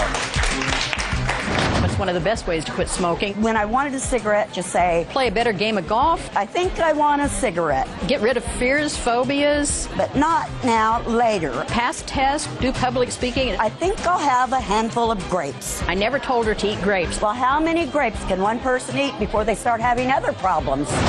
And now the next case. All parties in the matter of Yeager versus Sutton. Step forward, please. Operations trainer Brenda Yeager is suing construction worker Albert Sutton for medical bills and pain and suffering on behalf of her 8-year-old son Jacob. Brenda says Jacob broke both of his arms when Albert threw him in the air and dropped him. Hi, Mr. Sutton. I hardly know what to say to you, sir. Bird, 30 seconds or less. I assume that this is the young man who was injured. They were playing a game, some sort of a game in a park. Miss Yeager is going to tell me, what kind of game was it? Soccer practice. Soccer practice. And Mr. Sutton has a child? Yes. Who was also at the soccer practice. And during a break in the activity, Mr. Sutton was playing with the kids. He is not a bad man. He is not an evil man. He's not a malicious man. He's just, let me be kind, short-sighted. So he was throwing his son up in the air, right? Yes. And when he got finished throwing his son up in the air and catching him, he threw up Mrs. Yeager's son. I mean, he didn't throw up Mrs. Yeager. He threw Mrs. Yeager's son up in the air. And he didn't catch him. And he fell and broke both arms. That's what happened. Yes, ma'am. Is that right? Yes, ma'am. And he was in casts, and he was out of commission for a while. When did this happen? October 28th, 2003. And Ms. Yeager is suing Mr. Sutton for $5,000 for both their out-of-pocket medical expenses and for pain and suffering. So now that I've given you the backdrop, because this is not difficult, the facts were not difficult, they were almost conceded by the parties, Mr. Sutton, I will hear you. When my son had his break, he asked me to throw him up in the air. I caught him. Other kids saw it. They asked their parents if they could do it. I threw up 4 or 5 other kids before I got to Jacob. Jacob, I threw up. He pushed off my chest. I couldn't catch him or get to him as quick as possible. And that's when he fell and hit the ground. But he asked his dad for permission, because my son even saw him go over and ask him and hurt him. Did you give permission to Mr. Sutton to throw your son up in the air? No, ma'am. Tell me your name. Matt Rice-Mackley. What did you hear, Matt? I heard Jacob walk up to his dad, and he asked his dad, he said, "Dad, could that guy throw me up?" And his dad said, "Yeah." Okay, I like analogies. Let's say you were a very experienced archer. And what you used to do with your son was you would have him sit under a tree and put an apple on top of his head. And split the apple in 2 with your bow and arrow. And your son was used to that. And he would sit there very quietly, very still, and you thought it was okay to do that. And then Jacob said, "Oh, I want to do that." And let's say I believe your son, which I don't, that he heard him go over to his father and said, "Could I sit under a tree and let Mr. Sutton put an apple on top of my head and try to knock it off with an arrow?"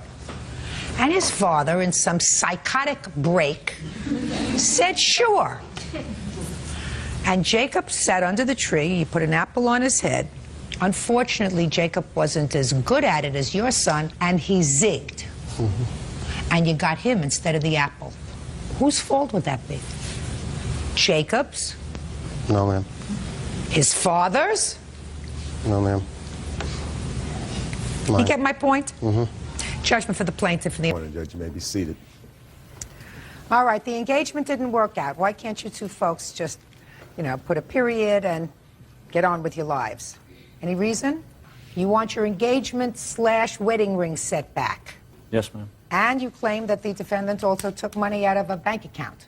Yes, ma'am. The defendant wants her engagement necklace back that she gave you. She wants reimbursement for some jewelry that you pawned of hers. And she wants a return of money that she said she put in your joint bank account that you were supposed to be saving. Were you living together when you were engaged? Yes, ma'am. And when did you give her the engagement ring? May 11th. Tell me the circumstances around you giving her the engagement ring. Was it a surprise? No, ma'am. She went with me and picked out the rings and helped She negotiate went to the store with you? That's correct. So far, is that right? Yes, ma'am. Okay. Tell me about this engagement necklace. When did you get that? I believe it was in April. It was May, actually, May 3rd, that I purchased the necklace. May 3rd. But you gave it to him before you got your engagement ring. Yes, ma'am. It was at the jewelry store that we were going to purchase my engagement ring at. I want you to tell me the circumstances surrounding you giving him the necklace. Okay. We had broke up at one point, and he had pawned my wedding band from my ex-husband, his gold chain, and a Texas ring of his. He told me when I got the stuff out of the pawn that for me to go ahead and give the gold chain of his to my eldest son. So that's what I did. So whenever we were looking at jewelry there at the jewelry... So you got the jewelry out of the pawn shop? Yes, ma'am. How much was it to get the jewelry out of the pawn? $180. So you had all the pieces of jewelry in your possession? Yes. Do you still? The only thing that I still have is the necklace. What happened to the other property? I gave it back to him. Including your wedding band? No, this is my wedding band from my ex-husband. Well, so you kept that? Right, because that was not from him. It wasn't his. No, I understand that, but you kept that? Yes, ma'am. Okay. And you kept the gold necklace? Correct. What kind of gold necklace is it? It's a Figaro chain. Can I see it, please? And he told me to give it to my oldest son, Jeremy. Okay. So, in which I got it back from Jeremy. Okay. Fine. Let's get to the necklace that you got him.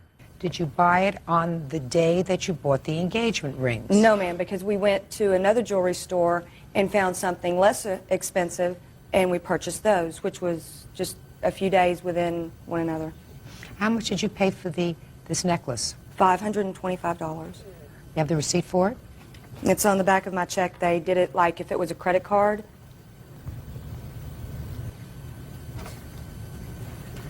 And it's from North Lake Jewelers, which it says on the back. Mm-hmm. And do you have the receipt from the engagement rings? Yes, ma'am. Can I see them, please?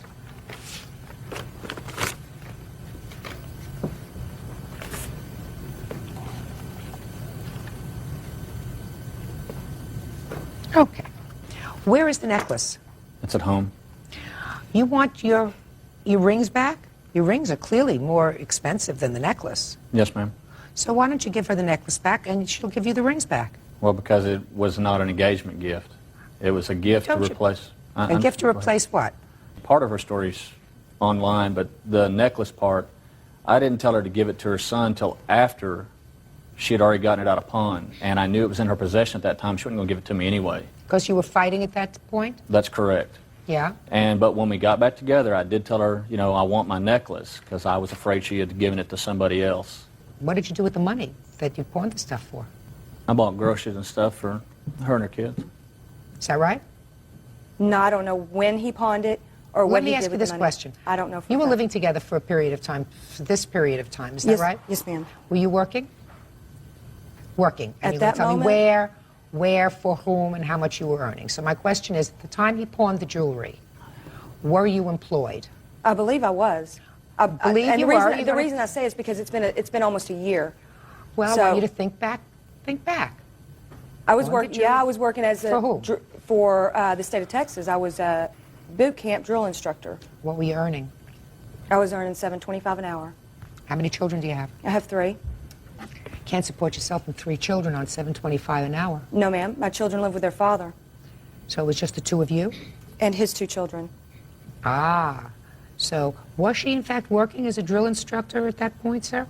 No, she had already quit, but her kids came for visitation. And at that weekend was in between my pay periods, and we didn't have any money. And all 3 of them came, and we needed some money. Okay, what kind of work do you do, sir? I'm a private investigator. So if you want these rings back, and if you want to terminate this relationship in a most agreeable and less stressful manner as possible, why don't you just give her back the necklace? She's going to give you back the rings, and then we've resolved part of this lawsuit. Because I like the necklace. Is it worth more than $2,500? No, ma'am. That's what you paid for the rings. That sounds fair to me, doesn't it? If you feel that, I don't. I sure do. So you're going to give her back the necklace, and she's going to give you back the rings. Then we've taken care of that. Now let's talk about the money. You say she took some money out of a bank account? Yes, ma'am. $600? $662, something in that neighborhood. Yes, Tell ma'am. me about that. Well, it's my bank account, and the only money that was in that bank account was money that people had written me checks for cars or something. No money of hers ever went in that bank account. Was it a joint bank account? I did put her on the bank account, that's correct. But when she left, I requested the ATM cards and the credit cards. Real cases, real people. Judge Judy. Curtis Pritchard says ex-fiancée Betty Sestala refuses to give back his engagement ring and wedding band. Curtis also says Betty helped herself to his bank account. I'll hear you. Every week that I got paid, I gave Curtis my money. I worked from May 11th to August 9th. 3 months. Yes, ma'am. I made $8,400. I didn't spend $8,000 in living expenses and stuff. How much did you spend? I don't know. Well, how do I know? Well, the reason that I say that is there's no way I could have possibly spent $8,000. I'm not a high-maintenance girl. I don't know whether you are, whether you're not, but if you have a joint bank account and you're putting money in, and I assume you were putting money No in the money account? went into the bank account. What? No, none of her pay ever went in the bank account. Well, what happened with her $8,400? What happened with her $8,000? She would get paid. She would give me some of her money, not all of it. She gave me some of her money. That's true. Well, how much did she give you? I couldn't be exactly sure, but you know, she's telling. She gave me some of her money, but I mean, it would cost $600 to $800 every time she wanted to go visit her kids, hotel, food. She'd go shopping all the time. So it would be a fair statement that you commingled your funds. That's Is correct. That a fair Yes, ma'am. statement? And you're not married. That's correct. No, he's divorced as of yesterday. Well, but you're not married now. No, ma'am. You folks cannot expect to come to court and have somebody else unravel these very intricate financial woes that you managed to get yourself into. And what I said at the start of this case was, you're two people, you started a relationship, it didn't work out, why can't you just put a period and move on? You clearly spent money during that 3-month period. Yes, ma'am. I don't know whether you went to visit your children like he says you did, and he has no proof of what you spent. So I would be doing a guest job, and I don't do guest jobs. Your Honor, the day that he kicked me out, told me to get the F out, I left walking, and I went without a dime, without any clothes but what I had on my back. Just a second. strange man picked me up on the side of the road and... Listen to me. You don't get compensated for that. You've had an on-again, off-again with this man clearly for a long time. And he's the one that's been the one that's made the money off of it because I don't have a dime because he has it all. Next time you should know better. I've also sent her money when she needed it. She called me, asked me. I've got money grants where I sent her money. Let me see. So I mean, it's not like she. This is in addition to that $600 she took. Plus, I just gave her $2,900 just a few days ago. On the 1st of October of this year, did he send you $200? Yes, ma'am. What for?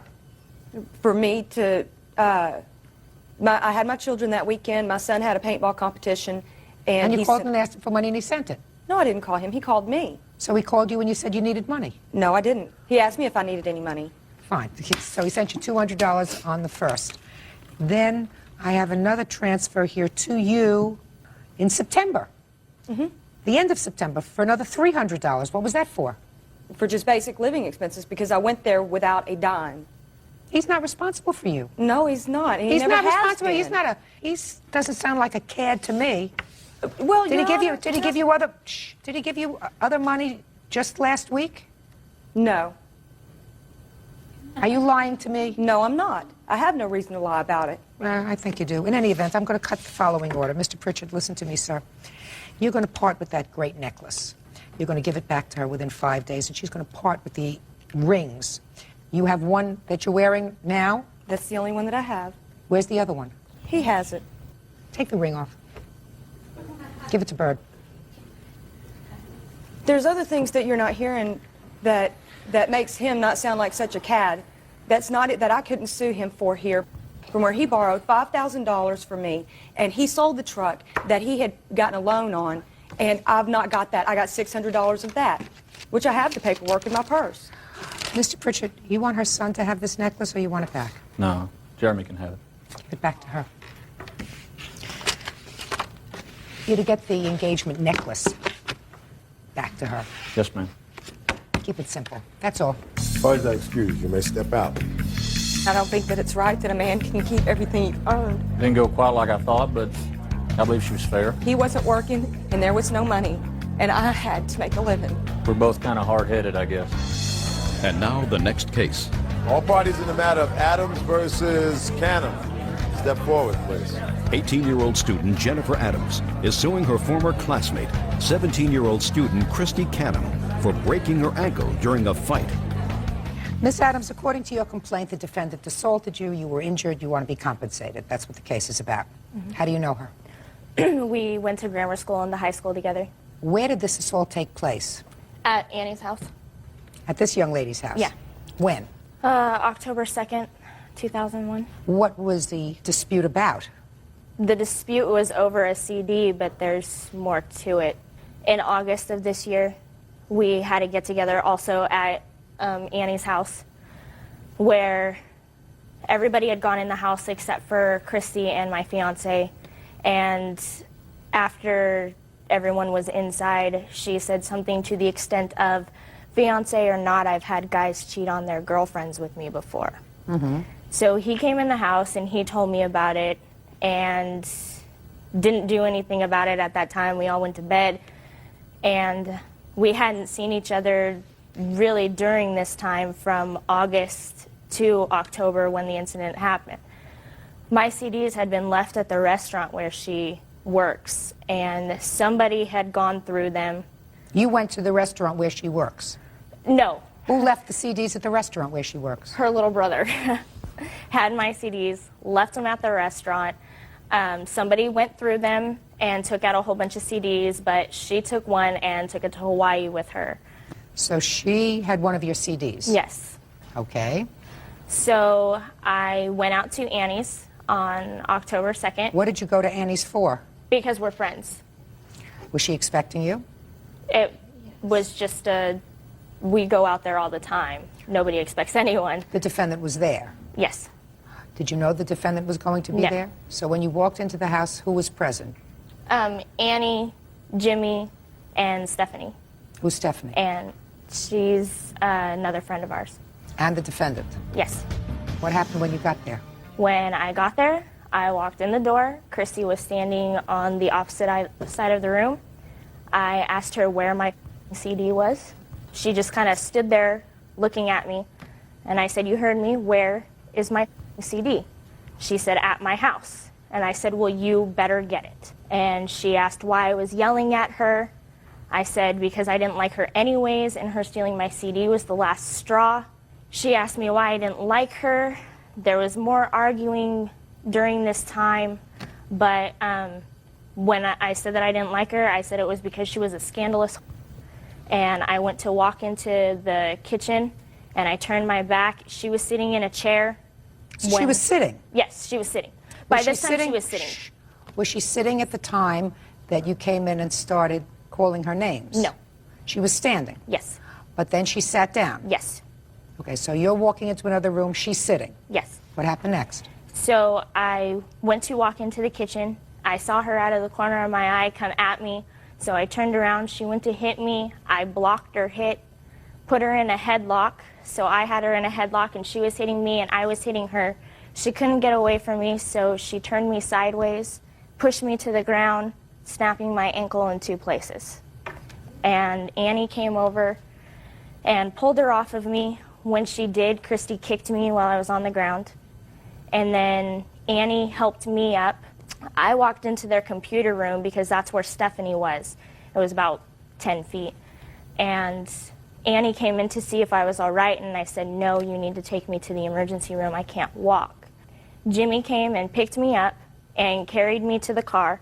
While he was carrying me to the car, she was standing on the steps of the front of their house, yelling, you stupid, get back here, I'm going to kick your ass. I couldn't even stand. So Jimmy puts me in the car, and we're going to the emergency room. I told Annie, I said, she hit me first. Annie goes, I know, but she's only 17. She didn't hit you first. It's not what you just told me. It's not what you just told me at all. You said she went to hit you, and you grabbed her and put her in a headlock. She went to hit me, and I blocked her hit. She was still coming at me, and that's why I put her in a headlock. That's not what you said to me. You said, according to you, she went to hit you, you blocked her, and put her in a headlock. That's Yes. what you just told me. And I put her in a headlock because she was still coming at me. And we were And what did hitting you each do other. when you put her in a headlock? She was hitting me and I was hitting her. So you had a fight? Yes. And you got the worst of it? Not. She pushed me to the ground and busted my ankle. She pushed you to the ground during the course of a fight that you started. She came at me. She pushed you to the ground during the course of a fight that you started. I was walking away from the situation and she came at me from After you had behind. started it. So if you were going to testify, is that what you would testify to? Exactly what she said? Huh? Yes. Perfect. Somebody's going to always get the worst of a fight. Isn't that right, Bird? It's usually how it happens, Judge. Usually how it happens. This time you got the worst of the fight. You walked into your friend's house and created a scene, and you didn't get any response from her the first time. You said to her, give me the blank CD. Give me the blank CD. Then, clearly, according to you, I'm not even going to her. According to you, she was standing, but then she sat down. And then you continued to call her names. We were yelling at each other. She didn't start yelling at you. You walked in and immediately, according to you, started to call her foul names. Right? Yeah. So you got a broken ankle? Huh? Well, You got a broken ankle during the course of the fight? Yes. That's what happens. Suck it up. That's all. Parties have been sworn in, Judge. You may be seated. Mr. and Mrs. Ward, this is your daughter? Yes, it is. Your daughter is now 18. You turned 18 in July? Yes. According to your complaint, sometime before your daughter was 18, you bought a car. The car was supposed to be her car. Is that right? Yeah. And you claim that she owes you money for the car, which was repossessed because she didn't make payments that she was supposed to. Exactly. Yes, that she owes you for rent because she lived in your home after she turned 18 for a few months without paying you any rent. Right. And that she had an accident in the car causing some damage to the car. Right. Yes. Let's start with the car. When was the car purchased? March of last year. And what was your arrangement with your daughter? I purchased the car for her so she can go back and forth to school and to work. So she was going to school? Going to school and going to work also. How did she do in school? Basically, okay, C average. Have you give you any trouble at home? I'm talking No. about trouble, drugs, No, alcohol, definitely not. No, definitely. arrests, nothing? No. Yes. Oh, yeah, it was one arrest. Shoplifting. From a department store? Targets, yes. Okay. And nothing came of that, but that was the only problem that you had with No, her? that was it. So basically she was a good kid? Yeah. Okay, so? January, February, March, the car was not being paid on. You know, she always showed responsibility. She go ahead and pay the rent of the car and everything and show me the receipts. You know, and then sometimes I wouldn't even bother because long as the car, nobody called me and said, well, the car hasn't been paid on or anything, which I had never got no paperwork of that. So I just assumed everything was fine. And then all of a sudden one morning I was going to work in my own car and I went outside and the car was gone. So in the meantime, I had to go get a loan to get the car out of hock. No, Your Honor, that's not true. She had the loan before the car got repossessed. I'm still listening.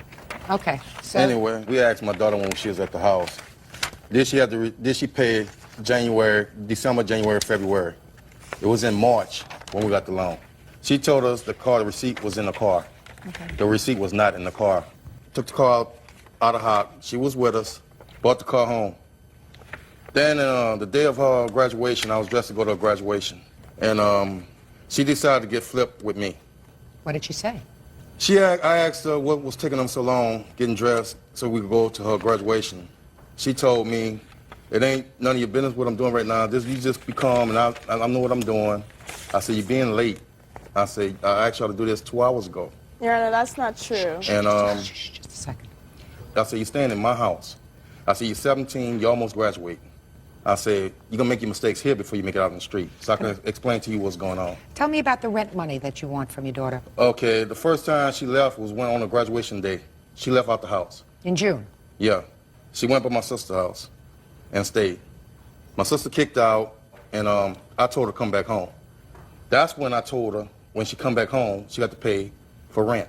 Had she ever paid towards the rent before? No, she haven't. She never had to. She ain't never had to. I ain't never made her pay rent. But since she was being flipped with her mouth and doing things saying she was grown and she could do this, she could do that, I felt that she needed to pay rent. So that's the rent you're talking about. How many months did she live there? 1. 2.5. Did she ever pay you any rent? No. She never And paid tell me. me about the accident that she had. Somebody sideswiped her. Let me see the picture.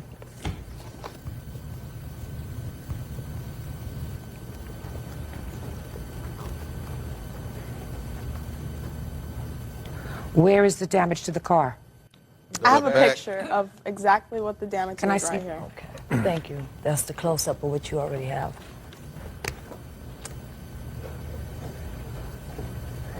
Were you in the car when somebody hit you? I was in the car. I did not tell them they got sideswiped. What happened? I was driving, I was coming home from work on the freeway. This lady jumped in front of me, trying to get into my lane. I had to swerve, and I hit the center divider of the freeway. I went home, and I told her that I got in an accident. She didn't tell me, she told me not to go to the insurance company because our insurance would go up. Tamika said So Tamika said she was going to pay for it. Yes, I did. But I And she wasn't, never paid for it. She got mad again and left out the house again. Okay, there we go. Did you agree to pay for the damage to the car? I agreed to pay for the damage to the car when I had the car in my possession. When they took the car from me, when he kicked me out my second time, I said I wasn't going to pay for it because I didn't have the car. Can I see the estimate for the damage, please?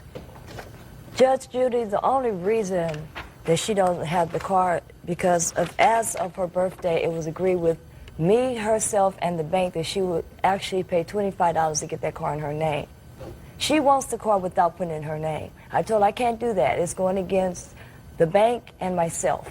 But yet she gives the car to my aunt. I did not And my give. aunt's driving the car. Listen to me. Somebody has to pay Listen it. to me. You cannot make a contract with anyone under the age of 18. So the fact that you purchased this car when she was 17 and she agreed to make the payments on the car is not binding upon her. Even a parent can't make a contract with a child until they're 18 years old, until they reach their majority. With regard to rent, I never heard anybody say that your daughter agreed to pay you rent. You said if you're going to live in this house, you're going to pay rent. But in order for there to be a contract, there has to be an agreement as to the amount, that she says, yes, I will pay you rent. Do you have such an agreement? Yes, I do, Let but me she take a never look at signed it. I never Well, signed if she it. never signed it, then you don't have an agreement. As far as the damage to the car is concerned, ordinarily I wouldn't give you the damage to the car except that your daughter acknowledges that she said, I will pay for the damage to the car. Real cases, real people. Judge Judy.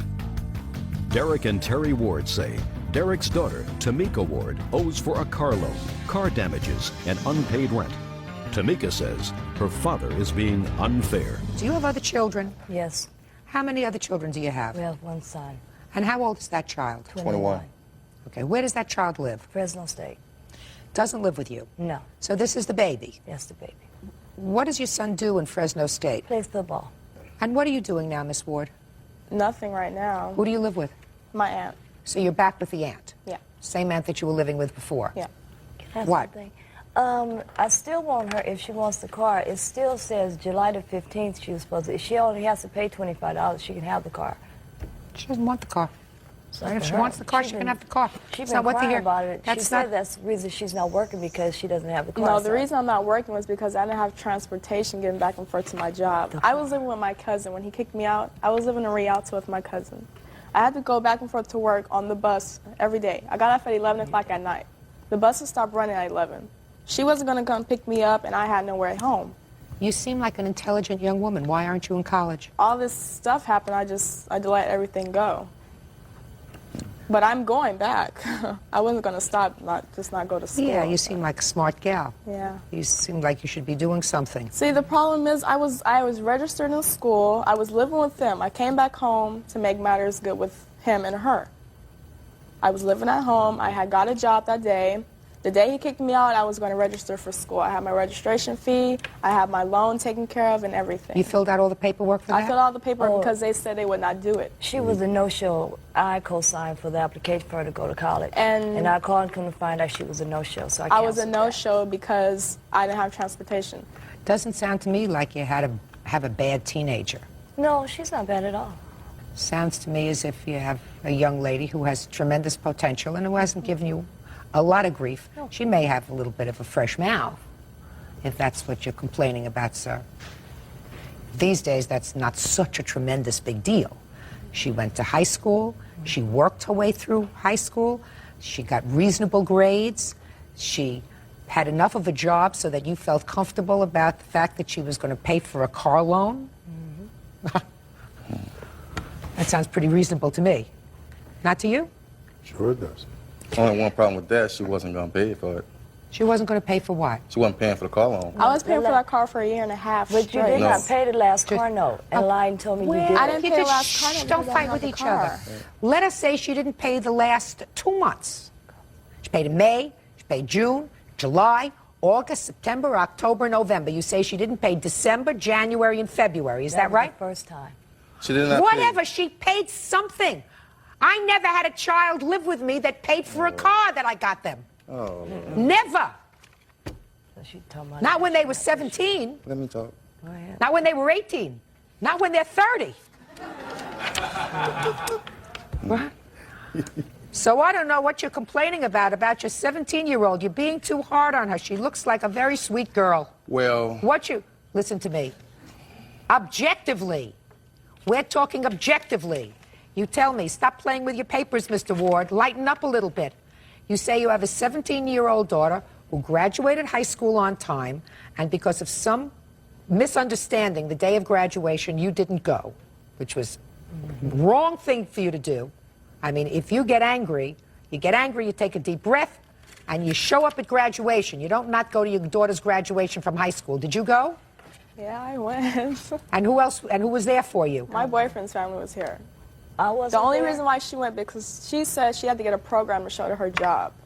Because she took that day off. No. I'm sure that she went because, listen to me, I'm sure she went because she wanted to go. Your father's more of a, you know, he comes from the old school. There's nothing wrong with the old school, Mr. Ward. It worked for a lot of people for a lot of generations. This is my house. As long as you live in my house, I own the air you breathe. You follow my rules. You act respectfully. That's all wonderful.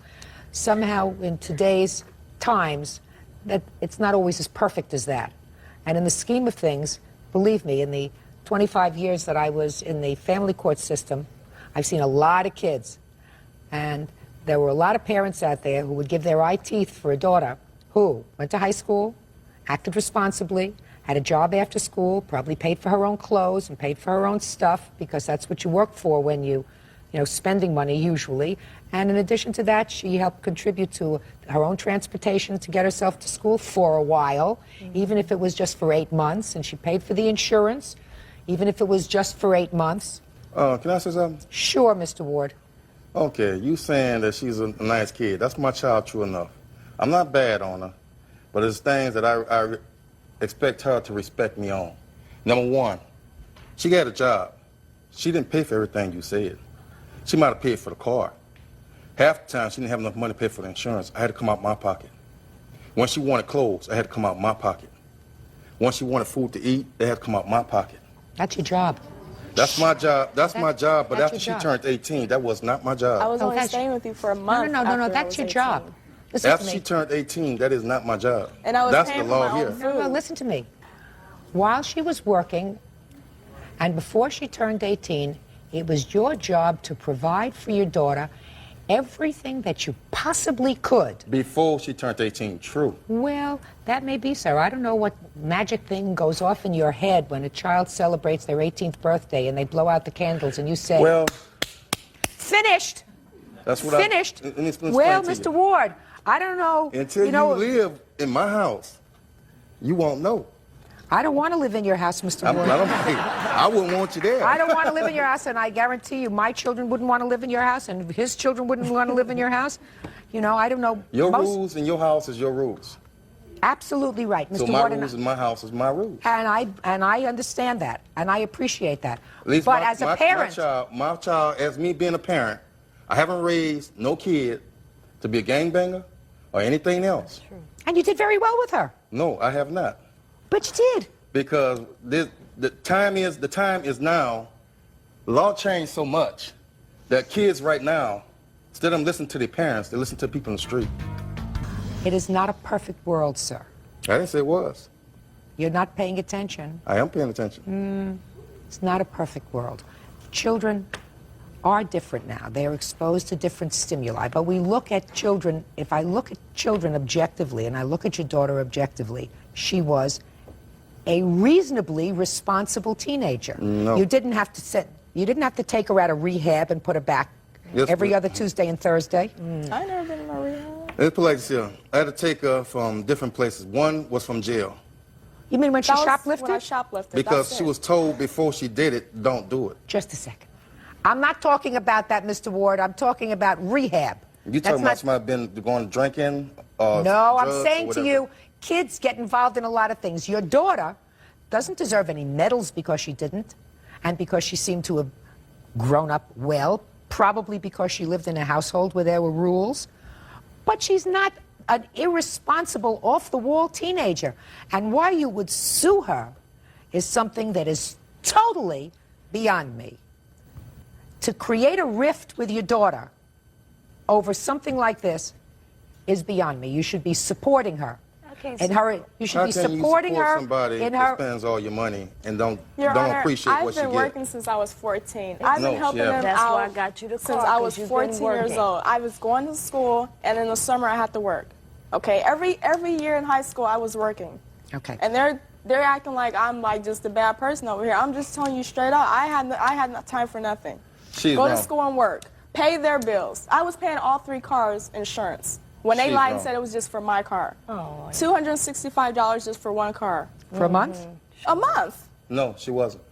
Her insurance was $200, and it was more than what she was paying. They bought it down. They bought it down because I put it on my insurance, and I put hers with mine. If she'd have went on her own, she didn't have to pay $277. Just a second. This is getting interesting. Is what you're telling me, Mr. Ward, that because you put the insurance on this car on your combined policy, Her insurance went down. her insurance went down, but the amount that she was paying covered all 3 cars? No. Yes, it did. Well, I how can get much the was the policy. insurance on your 2 cars? The insurance for me was $84. Insurance for my wife, hers was a little bit lower, was either 69 or 64. And mine was 160. And so hers if you add was all that up, 200. that's 200 and something. There's No. no one would pay No, for no. almost $400, $500 a month No, for no. insurance. That doesn't sound right to me. Okay. Somehow it doesn't sound right to me.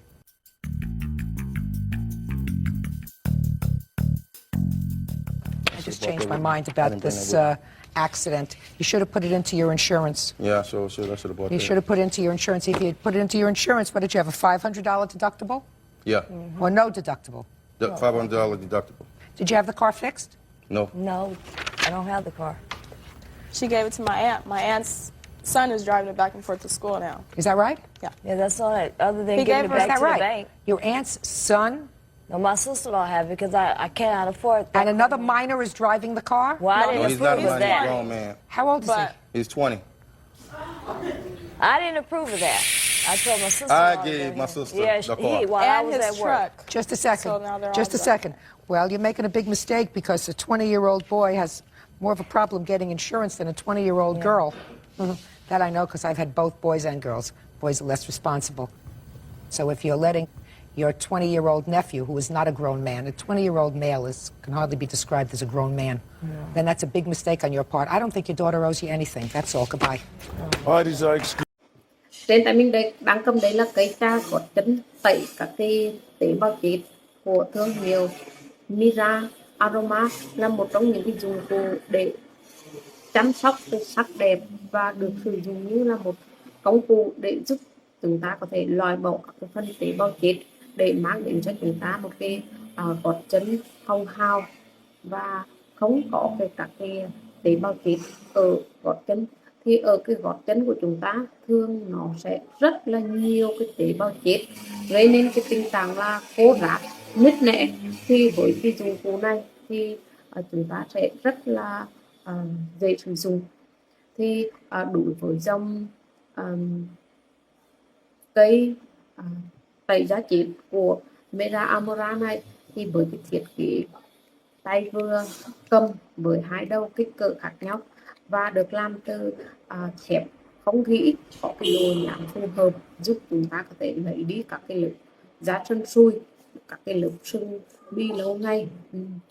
ở những cái chỗ như là gót chân và sẽ mang lại cho chúng ta một cái cảm giác nhẹ nhàng cho đôi chân của chúng ta hơn đó. Và cái cách sử dụng đối với cái dụng cụ chà gót chân này thì cực kỳ là đơn giản. Chúng ta sẽ sử dụng là làm mềm cái chân bằng nước, sau đó chúng ta sẽ dùng cái dụng cụ chà đều lên cái phần gót chân của chúng ta sẽ tốt hơn khi mà chúng ta kết hợp với các cái loại kem tẩy tế bào chết thì sẽ dễ dàng lấy đi cái lớp da chết, da trái sân, và sau đó chúng ta sẽ lau khô chân và chúng ta sẽ bôi kem dưỡng lên là chúng ta đã có một cái gót chân mềm mại, mịn màng và rất là an toàn khi mà chúng ta sử dụng cái dụng cụ chà gót chân của nhãn hàng Mira Amora này, vì là với cái chất liệu không rỉ đó.